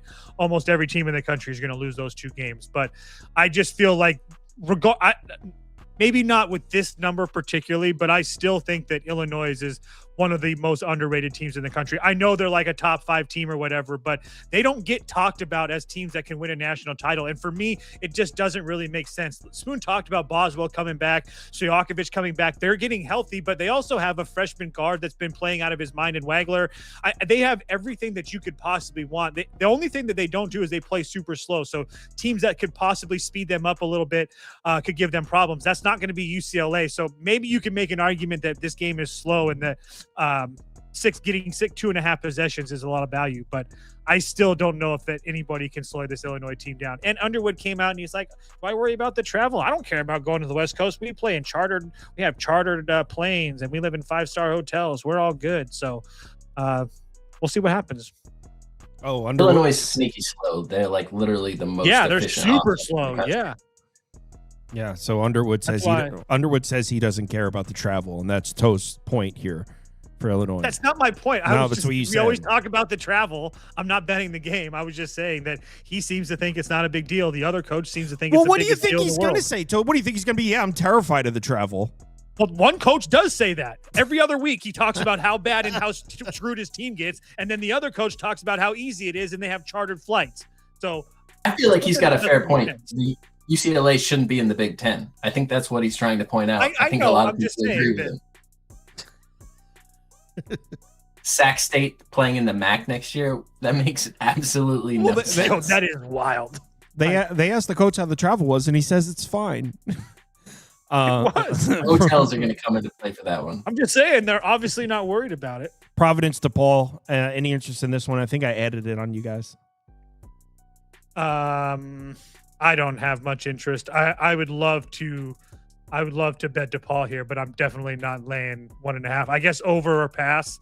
But DePaul runs so slow, but I do feel like they get a little bit of a bump offensively at home. But yeah, over or pass. Yeah. I have no interest in this one. Yeah. Spoon, anything? As always, I just really want to fade DePaul. Looks like a good spot here with Providence. Looks like Corey Floyd missed the last game. Might be a little bit of an issue losing a starter here.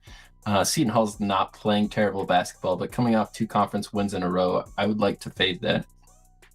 DePaul beat Seton Hall. Remember when you were like, oh, the coach and the DePaul, and they beat him outright on the road. I just want to make sure you saw that.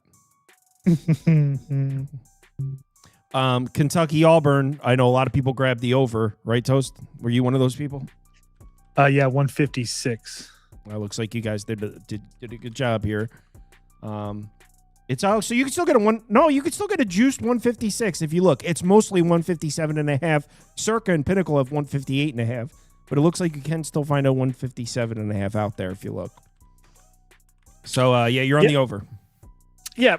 I think that both of these teams, I think that we know are pretty offensively gifted. The one thing that I did like about Kentucky is that their ability to shoot the three ball, because that's the one thing that Auburn has really struggled with defensively. And then Auburn offense, I mean, I do give them a big bump at home, especially because their ability to rebound and not turn the basketball over and create second chance points. And they're also deadly from the free throw line. I think the pace is going to be here, especially I think there's going to be a lot of energy in this building. Auburn, Kentucky always seems to have a lot of energy. And like I said, Auburn offensively at home, I don't really worry about. It's defensively that I worry about them. But regardless, yeah, I played over 156.5. I think this is going to be a really, really fun game to watch, like it always is. Spoon, do you? A few people in the group took the over early on at a lower number. Do you agree with their move here? I guess I'm a little curious about the move. Like, this Kentucky team has been playing much slower than any other Pope coach team in the past. I get that Auburn's playing fast and they're at home, so maybe they get the opportunity to set the tempo. But what we've seen from this team in the last 5 games doesn't tell me they're going to be able to set the pace. This is a really tough building to go into and play, though, so it's really hard to ever fade Auburn here. But I don't know. This is a good game. I'm going to be off it. I don't want to give out. Well, according to this, neither team is playing any defense right now. In the last 5 games, the defense. Exactly. I wouldn't lay it with Auburn either, though. Yeah, especially over a full possession. I wouldn't be in love with laying it with Auburn either. I probably would just tell you guys with an over if I was to bet this. All right, let's move on. All right, we're finally getting to the home stretch here. Got about 5 games remaining. 6 games remaining. Texas A&M Oklahoma. True or false? Buckyball is dead. Go ahead, Spoon. It's tough. I don't think Buckyball's dead. They just got to win. They beat Mississippi. They had a couple bad games there, but I mean, you played Florida and Alabama and Vanderbilt. Those are 3 top 20 teams in KenPom's rankings on the season. Now they get a couple of easy games versus Mississippi, Oklahoma. I think this is an A&M spot. I haven't moved on it yet. This game kind of moved past me, so I haven't looked too much into injury information or anything, but it's a solid lean to A&M here in this spot. At first, I was like, oh, Buckyball's dead. I lean towards Oklahoma, but the more I looked at it, the more I thought about it, I kind of agree with Spoon. What do you think, Toast? Buckyball dead? I guess for all intents and purposes, sure. It would only be Oklahoma for me. I get that Texas A&M got a win, but I think that we all forget that was like more of Mississippi pissing down their leg than anything. But I guess they did finally get a win. And yes, all the other competition was really well. But I do think that Oklahoma is a lot better than Mississippi. And I don't know. I think now Oklahoma at home, I think me and Sauce have both felt that this Oklahoma team has played better than what their record indicates, but only catching 1. I don't really know if I can actually get there with Oklahoma, but yeah, it would only be Oklahoma for me. That's what I thought in the beginning. If I could still get Texas A&M as a short dog, I think you'd take it. Yeah, I mean, if you were to get plus 100 with Texas A&M, I don't hate that.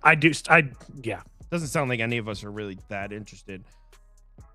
No, there's no plus. I think it's left. I think it's going to be a matter of if you get a good number and be okay with it. Minus 115 is the best you can get with A&M right now.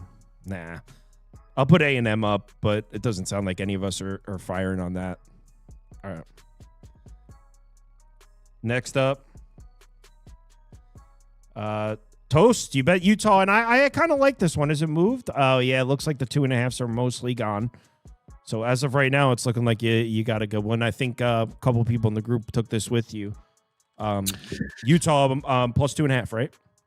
Yeah, it's more of it's only a half unit play, nothing crazy for me, but I did get 2.5 with Utah. I do think that the West Virginia game was really impressive, going across the country and winning that game.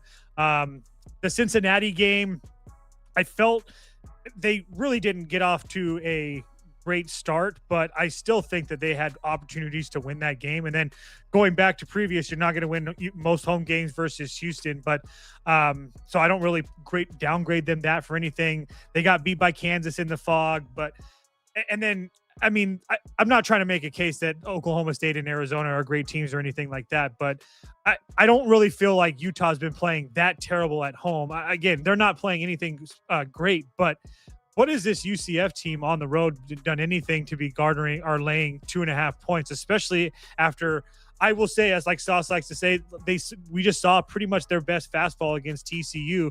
I mean, previously losing to Arizona or West Virginia and Cincinnati, it was a really good spot for them, especially after that West Virginia loss at home. But now you're not only traveling from Florida to the mountains, it's just I just feel like it's a terrible spot for them. I feel like this number is short for a reason. Yes, I will agree that UCF is a significantly better team. There's no question about that.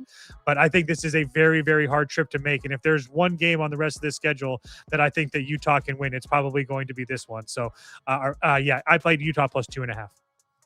Yeah, I agree. I didn't get the plus 2.5 though. What do you think about this number, Spoon? 2.5 on the road. I bet UCF minus 1.5, minus 110. I think Utah is the worst team in the Big 12. I don't think it's close. I think they're coming off a win, so this is the highest you're going to have a chance to sell them. You could say the same thing UCF about UCF. coming off that battle versus the Frogs. A lot of people didn't think they could win that game, but obviously they came through. People don't believe in them here. I think they're going to come through against Utah as well. No, they're not. Bad pick. Next up. Utah is the worst team in the Big 12. It is not close. UCF. It's close. UCF close second. Next up. No, Kansas State close second. Jesus. They're not even in the conversation for like bottom 3. Yo. You got a lucky win with UCF, Spoon. Don't push it. Just stay off. This is the system. We fade Utah. You fade. It's a really tricky system. You just bet against Utah. You fade Central Florida outside of Tampa. Oh, no, not Tampa. Where's Central Florida? South Florida's in Tampa. Where the hell's Central Florida? Yeah, where is Central Florida? Orlando, okay. Pacific Gonzaga, Toast. This is your moment. You didn't click the screen, though. Yeah, this is my moment. I meant we're about to talk about some West Coast games. Yeah, I have no betting interest in this game at all. I guess under or pass. Not that we're on our Gonzaga unders or anything like that, but the San Francisco game went under pretty convincingly as well. I know that you're not going to hit unders every time, but I still think that Pacific's going to have a really, really hard time scoring in this game. And I don't really know what you're going to get out of Gonzaga offensively, but I have a hard time believing that they're going to score 95 points. But yeah, it would only be under for me, but I'm not betting it. Spoon, any interest, or are we skipping to the next one? Yeah, Pacific plays a really slow pace. You guys have been riding these unders. I think it just didn't hit for you, but I think this is a spot to go back for it. I hate college totals, but they play decent defense. Gonzaga plays slow, plays really good defense. I guess the question here is Gonzaga scored 90 to 100 points. If they do, the under's cooked, but I think this is a lean to the under and lean to the dog. Spoon never does totals, and he agrees with the under. Toast, you want to fire on it or no? Yeah, if we can get 144.5, I'm down. There's plenty of 144.5. All right, let's do it. All right, yeah. Gonzaga unders have been so kind. I think I'm 7-2 betting those. Oh yeah, I did not bet it last game because it had lost before. I didn't really like it as much, and then it hit last game. Yeah, I know, but I didn't bet it either. I didn't even have it as a lean because I didn't even like it at all. But I just didn't want people to think because it lost. That's why I didn't bet it. No, it did win last time. I was checking, but Gonzaga scored points, but the other team didn't. I think that's the same thing we're going to see. As long, like Spoon said, as long as they don't score 90, 95, we'll be all right. All right, cool. Or should be close. Gonzaga under. All right, next game up. And the next game is this one's. I'm very curious to hear what Spoon has to say this one because it's a lot of points. Are we in the crack house, Spoon? I believe they are in the crack house here. Yes. Did you check the actual home court I location? checked. Yeah, I checked. So I think Seattle is better than Portland. These two teams have already played once this season. Seattle was on the road, and they lost that game to Portland by 1 point. It was a tightly contested game. As we know, Seattle plays much differently at home than they do on the road, but I want to say Seattle was like a 1.5 point favorite. I don't have the number in front of me right now. It was close to a pick 'em, but Seattle was the favorite, I believe. Now it's an 8.5 point favorite. I think that's a little bit too much. I still lean Seattle. I think they have the ability to run Portland, but what Seattle relies on completely is their defense. I believe one of their better scorers is dealing with an injury as well at this point, Maldonado. So that's not a player I want to be backing Seattle without, especially when we're moving a number this far. I guess, honestly, at 8.5, it's Portland, but there's no way I'd ever bet that. I kind of like Portland. Seattle was just. I don't just know that Maldonado's out tomorrow, but he was out the last game. He was injured in the Oregon State game. I'm pretty sure he's an Anchorage kid. There's a lot of talk about him on the radio. I don't think he's going to play tomorrow. So Seattle's leading scorer isn't going to play. He's not their leading scorer. Yes, he is. I'm looking at it. Is he really? He's their leading scorer.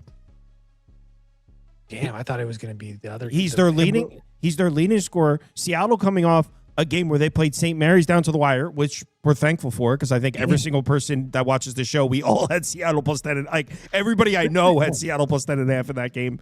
So coming off that game where they played St. Mary's to the wire, now they're laying a big number, missing their leading scorer. I think you play Portland here. Spoon, come on, man. Play Portland, right? Someone's like disgusted that I asked him. Portland, I think I just looked. Portland, I think they were 3.5 at home. I still feel like it would only be, God damn. I was going to say Portland team total under just because they're so. Seattle's defense is on another level. Well, it's not only I trust the Seattle defense, especially at home, but Portland is their home away splits are crazy. I mean, they've been really Portland's been really good at home this year. I know that Jordan in our group has made a lot of money with them, not always winning games, but covering spread. So my point is they've been really good at home, not so much on the road. They've been blown out many times on the road. So it's just without Maldonado, I didn't know that he was their leading scorer, but regardless, I still feel like the defense for Seattle would be there, but I don't have a big lean. It would, yeah. Fine. I don't even know what this means. This means, Weskers. He says Portland's going to show C the meaning of haste. Does that mean he's betting Portland? I don't speak crazy, bro. It's a quote from something. Dude, I don't remember. Everything he types is deeply rooted in symbolism.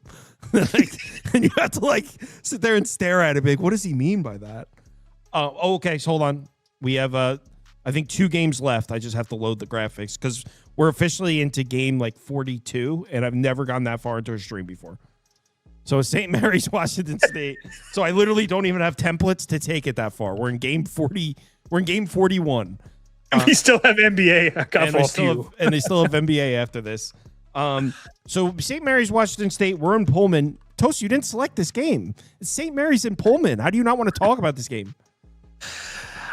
Because I really don't know what to think of this one. You can put up over or pass for me. I've talked about Washington State and their ability to, especially to shoot the 3 ball at home ad nauseum on this channel. And I do think if there's one thing that you need to at least give yourself a chance against St. Mary's is to be able to hit your 3 balls. And Washington State should be able to do that tomorrow.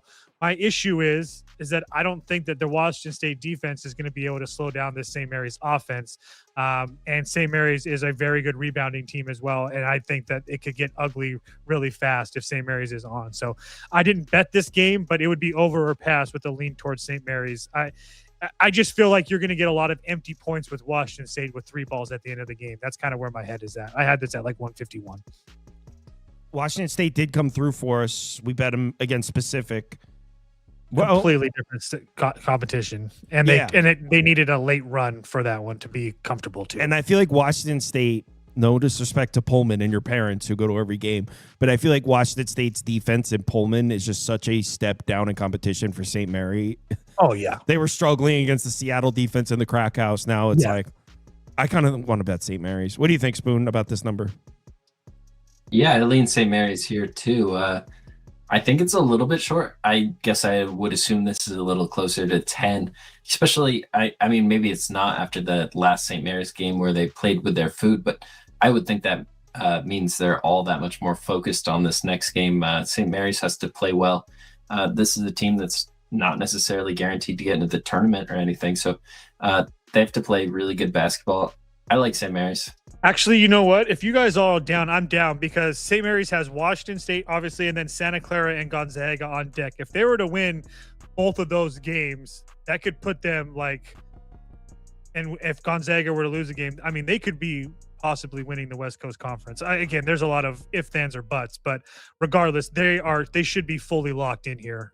Wait a second. Is it all 8.5s now? Hold on. Damn. Let me scroll to the bottom again. I had to refresh the page. Is it all 8.5s? There's no 7. Oh, there's one 7.5 left. Where? Hard Rock. Let's see if it even lets me. Damn it. They've been giving me a hard time.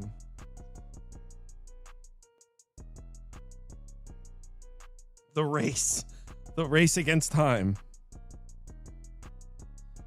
Is Bet365 still up on your screen, or is mine not? It says 8.5 for them.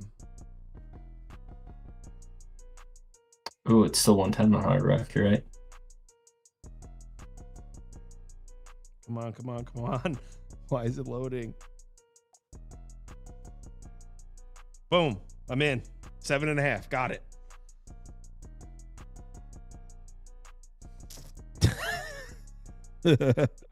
I'm in. All right. We have 2 games left. And then, 2 college basketball games left. And then these guys can go get some sleep.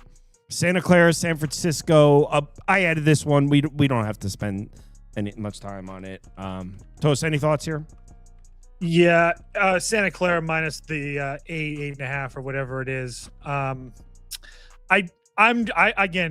not a fan of this San Francisco team. I do think that they kind of live off some of name recognition more than anything. I know that they've looked good at times, but I'm just really not a fan of this team. And not that the Gonzaga loss does much for me, but I am extremely high, as we've talked about many times on this show, with this Santa Clara team. And coming off a Gonzaga loss that, I mean, it was kind of back and forth. I think clearly Gonzaga was the better team. I don't think that Santa Clara really had a chance to win that game, even though when that game got a little bit close in the second half. But regardless, I do think that they can take out some frustration on this San Francisco team that they won by, I think, 15 the first time that they played. So I guess if you wanted to argue a little bit of revenge for San Francisco, I personally don't think it matters. San Francisco's up there with St. Mary's, like I talked about. They really need to win these games if they want to, depending on what the seeding is for the West Coast Conference tournament, because it is huge. Gonzaga would need to lose, obviously, but Santa Clara and St. Mary's, the 1 and 2 seeds get like all the way to the semis in the West Coast Conference finals or something like that. It's a huge advantage. So I would expect all these teams, Gonzaga, Santa Clara, and St. Mary's, to all be very engaged over the last 2 weeks of this season. Any thoughts here, Spoon, or should we move on to the big one? I think I lean San Francisco here. This is a team that was a little banged up in that first matchup versus Santa Clara. That game got a little out of hand. I think they can probably keep it close. But Santa Clara is a really good team. I'm not trying to fade them. Well, let me send last game up. It's the one of the biggest games on the board too. We saved. Yeah. So what are we on? Game 43 now? Yeah. Game 43. Iowa State, BYU. Toast, it's looking like you got a good number, man. What's it at now? It's mostly 2.5. Nice. So you got BYU at 3.5? I did. I think it's really easy to be like, oh, let's fade BYU. And if you wanted to fade BYU in the first half, all good. Not gonna hate you for it. They're one of the worst. I think they are the worst first half team in the country, ATS wise. But regardless, I was really impressed with what they did against Arizona. I know that Arizona didn't have Koa Pete, but obviously losing Richie Saunders was a huge blow for BYU, and this was essentially their second game without him. And I was really impressed. And I think that we're going to see some of the things. I'm not trying to make a case that Iowa State is better. I mean, I don't know if you want to say they're better or worse or whatever. Some people are really, really high on Iowa State. I am higher on Iowa State than most, but I'm not in love with this spot where they just played two huge home games against Houston and Kansas, and they looked absolutely fantastic. But now, obviously, hitting the road on the all the way up into the mountains against this BYU team that, again, I give you, hasn't looked great at times, even with a healthy Robert Wright in the lineup. But I really hate this travel spot for Iowa State, and I think this is a huge get-up spot for BYU at home, who, I mean, losing home games this year to Houston and Arizona isn't really anything to scoff at. So I do think this is a huge get-up spot for BYU. Losing Robert Wright sucks. Or, I'm sorry, Richie Saunders sucks. I think I said that wrong twice. But losing Richie Saunders sucks. There's no question about that. But Robert Wright is also a better three-point shooter than Richie Saunders. Robert Wright knows what to do. But I think more than anything, you're going to get the AJ Debance show. He started to show out of the last couple games, 35 against Arizona, 36 against Baylor. I think that we see another 30-plus night from Debance, and BYU actually wins this basketball game.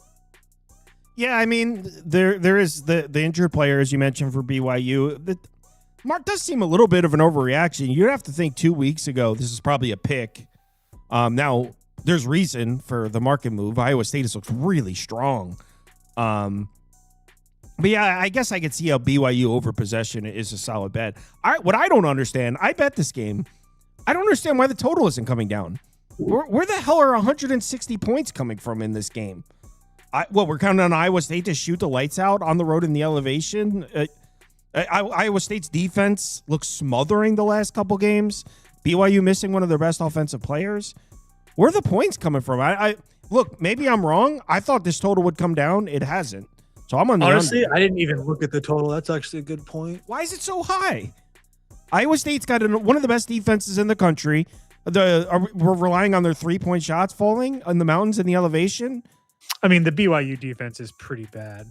I'm just trying to think of reasons. That's all. I'm not trying to. What do you think, Spoon? What do you think about the current number? It's currently sitting at about 2.5.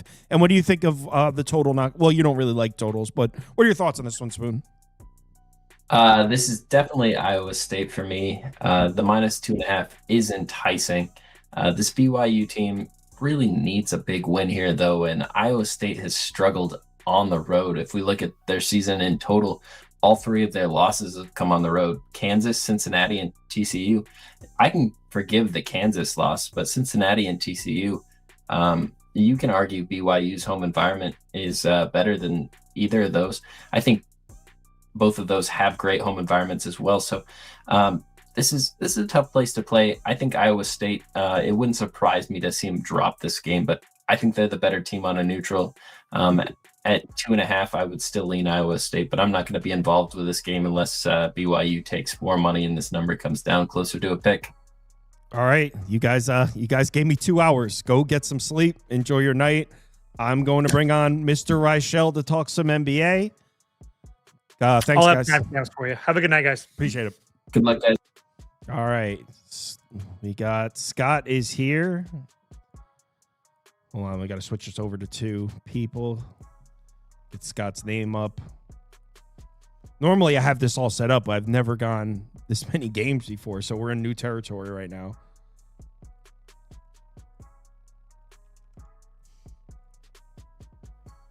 Scott, what's up, man? Good. What's up? How's it going with you? So all of your bets hit except for the Nuggets, I believe, the other night, right? I believe every single one. 4-1, so right. I'm not going to complain. There you go. I had the opposite. I went 1-3 that night. The freaking, you know what? Siakam getting ruled out screwed me because I placed that before I knew that. That screwed that over. But yeah. So we agree on this first game. We agree. I bet this also. Same team, same number. We're both on Orlando here. Yeah, I think that at the end of the day, I understand Phoenix has been a lot better ATS this season, as you have written down below on the screen. However, Devin Booker injured. I know that, once again, Dylan Brooks missed the last game with suspension, but he's back in the lineup. Orlando did beat Sacramento handily. They've been playing better lately. They are 4-1 in their last 5. Phoenix, I think we'd agree, despite being a good story, they have been overachieving so far this season, and it feels like regression is starting to hit them as they are 1-4 in their last 5. Suns, though, 1-3 in their last 4 without Booker in the lineup. I think Orlando, even though they're a bit shorthanded with Franz being out for potentially the season, etc., I still think that with Booker being out, I just question how Phoenix is going to generate enough offense. Jalen Green's healthy again. We'll see if he's able to put together a good performance, but I do think it looks pretty short for a number for a reason. I think that it's a little bit trappy, and I think a lot of people might jump in and take Phoenix at home. I'm not going to do it. I got Orlando in this game. Yeah. It looks like as of right now, it's looking pretty sad because we both got 2.5. It's mostly down to 1.5 now. I'm a little worried that Jalen Suggs is apparently having back spasms, but maybe we get screwed there. But I think we're on a great number, and I think without Devin Booker and maybe no Grayson Allen, by the way, I think you have to say Orlando is the better team on a neutral with the version of Phoenix lineup that we're going to see in this game. So to get plus 2.5, yeah. So I bet this one, if Jalen Suggs is ruled out, maybe we get screwed. It's happened before. But yeah, I'm on the same thing. I don't know what I think about your next one. So I didn't bet against you. I'm not on the other side. But I got to say, I kind of lean the other way. So you're on Philadelphia minus 3.5 in this next one. Yeah, for the record, by the way, it's not like I'm a big fan of Philly in general, but I do think New Orleans, after what I've seen for the last couple of games, they might be in the auto-fade territory after getting buried by Milwaukee at home tonight. Cam Thomas, 27 points off the bench. Nice job by him. But looking at New Orleans, they've been horrific. They're 2-5 in their last 7. All 5 losses were by 4+ points. Philly has been quite good with a rest advantage. They did not play on Friday. Of course, New Orleans did. Philly's 10-6 ATS this season when they do have more rest than their opposition. Zion, though, played 30 minutes last night. Is he going to play a back-to-back? Probably not. But you're looking at Trey Murphy, who did not play in the game on Friday with a shoulder issue. Point is, New Orleans is kind of in free fall again. And with Zion, who we know has been missing a bunch of games throughout his career, do I think New Orleans will force him to play a back-to-back? No guarantee on that. I know that Embiid's out for Philly. I still question how anybody can actually guard Maxey on this team. And I do think that Philly has enough pieces after getting embarrassed a little bit at home by Atlanta in their last game. I think there might be a chip on their shoulder, but I think Zion, I think we'd agree on, has a pretty decent chance of not playing in this game, and Trey Murphy with the bad shoulder. New Orleans might be missing their 2 best players, and they're not very good to begin with. I got Philly minus 3.5. Here's the thing.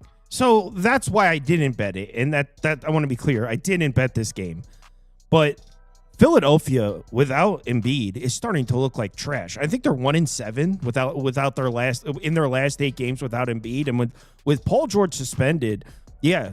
Does New Orleans have anybody that could guard Tyrese Maxey? Probably not. But outside of Maxey, it's starting to look like no one else on this roster scares me at all offensively. I mean, Edgecombe lost a little bit of his edge from earlier in the season. Still a great player, still a great career blossoming. But earlier in the year, he was kind of explosive, hitting these threes. We haven't really seen a ton of that. And without Embiid, this Sixers team looks terrible. So I can't back them and lay points to them on the road. And also on top of that, without Embiid, nobody can protect the rim on this team. And New Orleans attacks the basket a lot.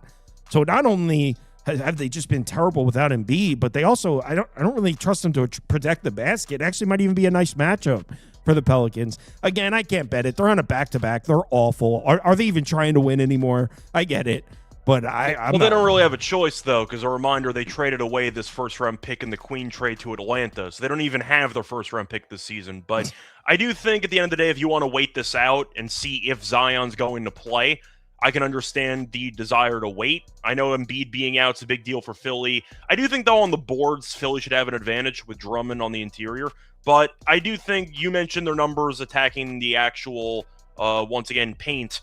A lot of that's Zion-related, so if Zion does not play, they might be shooting a bit more. So once again, with all the injury news with this team, with the New Orleans not having any rush to submit an injury report because they played on Friday, you can afford to wait this out. You don't have to bet this overnight, but I'm assuming, might be a bit risky, but I'm assuming Zion, after playing 30 minutes on Friday, probably not going to play on Saturday. So based on that, I'll go for Philly. But if you want to wait it out, I completely understand. Yeah, I'm not betting against you. I just couldn't get there with the Sixers. All right, so we're on to the next one. And there was one game that I left off. I didn't get graphics for. I forget which one. Kings Spurs. I'm not sure how long you want to spend on this one. Would you take it over or something? Yeah, so the 18, I understand it's a massive number, but Sacramento's been the worst team in the league.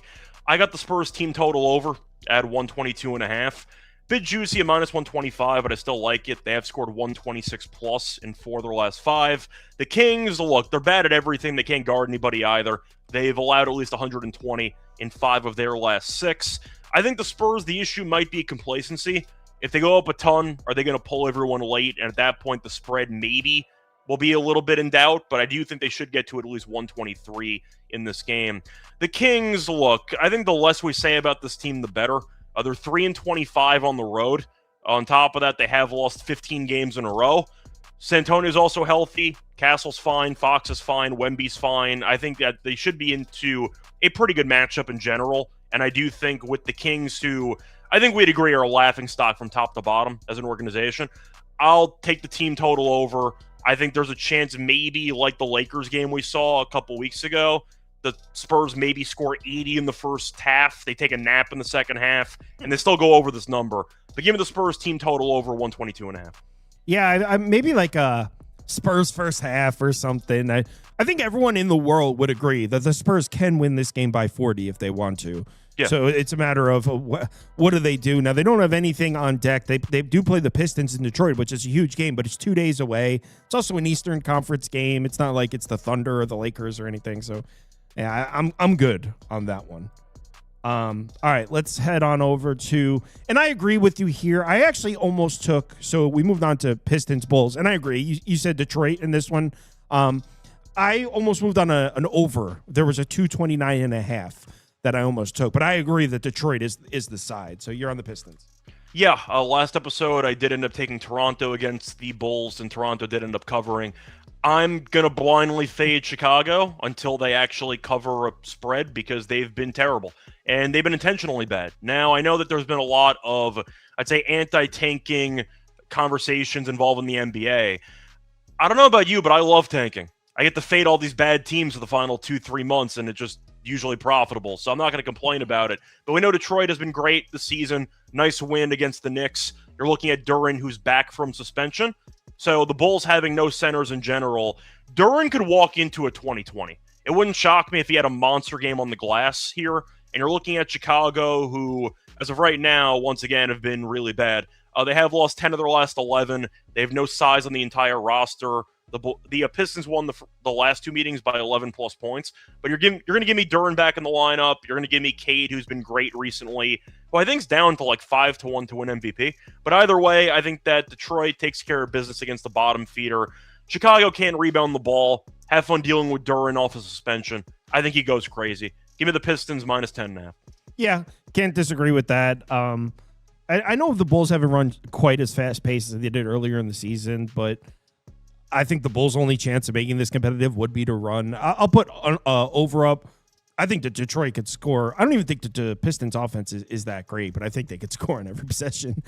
So I'll be. Well, Cade might walk into a potential like 12 assist game as well. I don't think that the Bulls are going to stop anybody. We saw them play decently defensively against Toronto. They didn't score much in that game. So my question for you is there a reason why you want the full game over instead of Detroit team total over?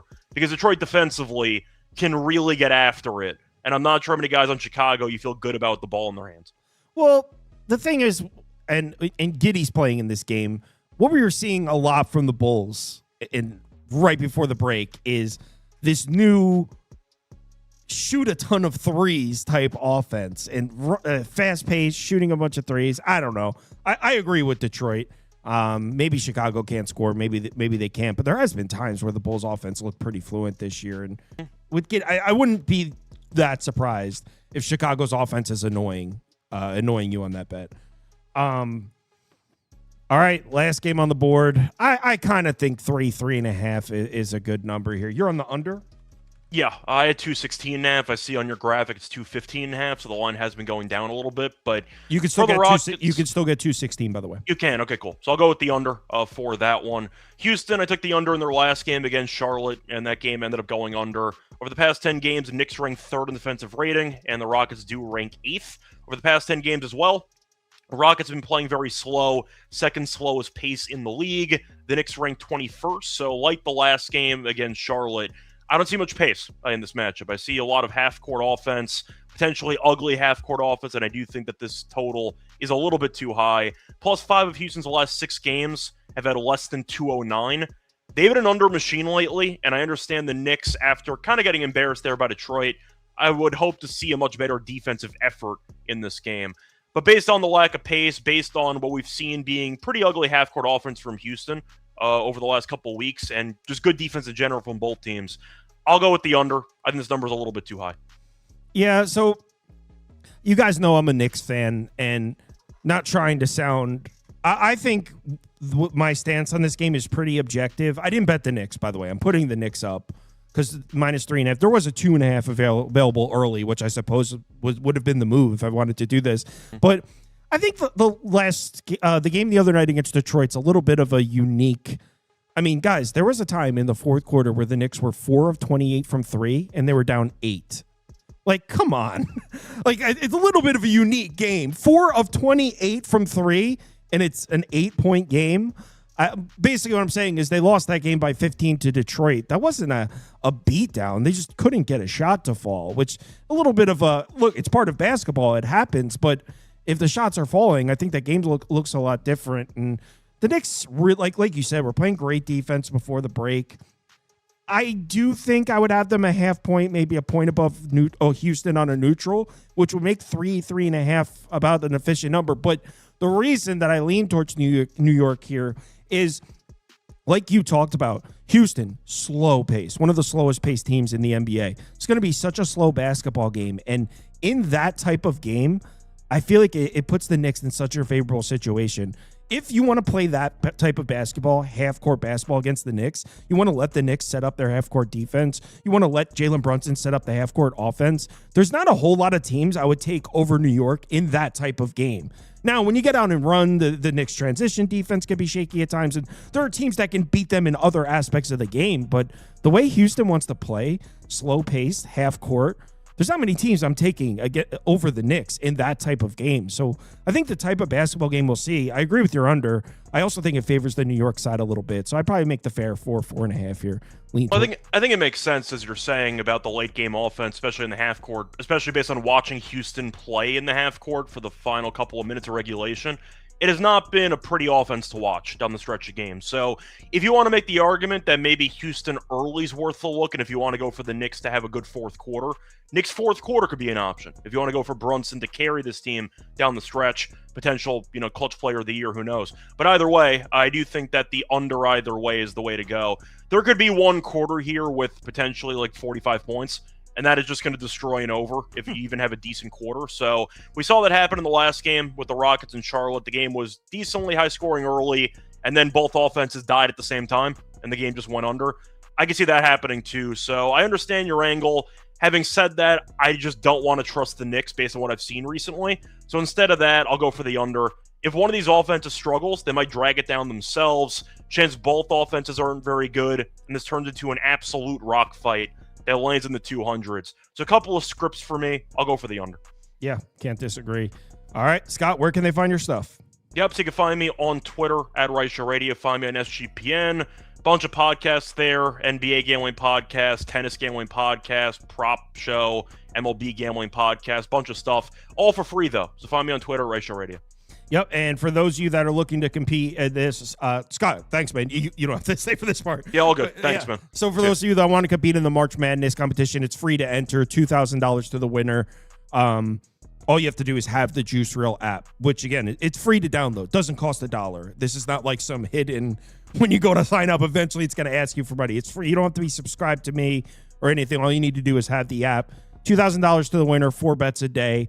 Parlays are allowed under plus 1,000. And yes, you could place the same bet 4 times too. So free for all. No one's ever out of it because you could just take a 16 seed money line if you're down late. So yeah, it's $2,000 to the winner. Starts on March 5th. And no one's going, this is important. No one's going to see your bet size. So whether you place $1,000 or $1, no one's going to see that. It just counts as 1 unit in the competition. So if you're somebody that doesn't bet a lot but doesn't want people to see, no worries. In the competition, it just counts as 1 unit. Even if you bet 50 cents, it counts as 1 unit in the competition. So yeah, that starts on March 5th. Yeah, everyone, thanks for watching. See you all tomorrow. Let's have a good Saturday. There's a UFC video up for those of you that want to hear me. I brought on Teller to talk about that. Also, there's a boxing video. It's a WBC Welterweight Championship tomorrow night. Mario Barrios against Ryan Garcia. I uploaded a video for that. That's all tomorrow. Ton of stuff on. Enjoy your Saturday, guys. Talk to you later.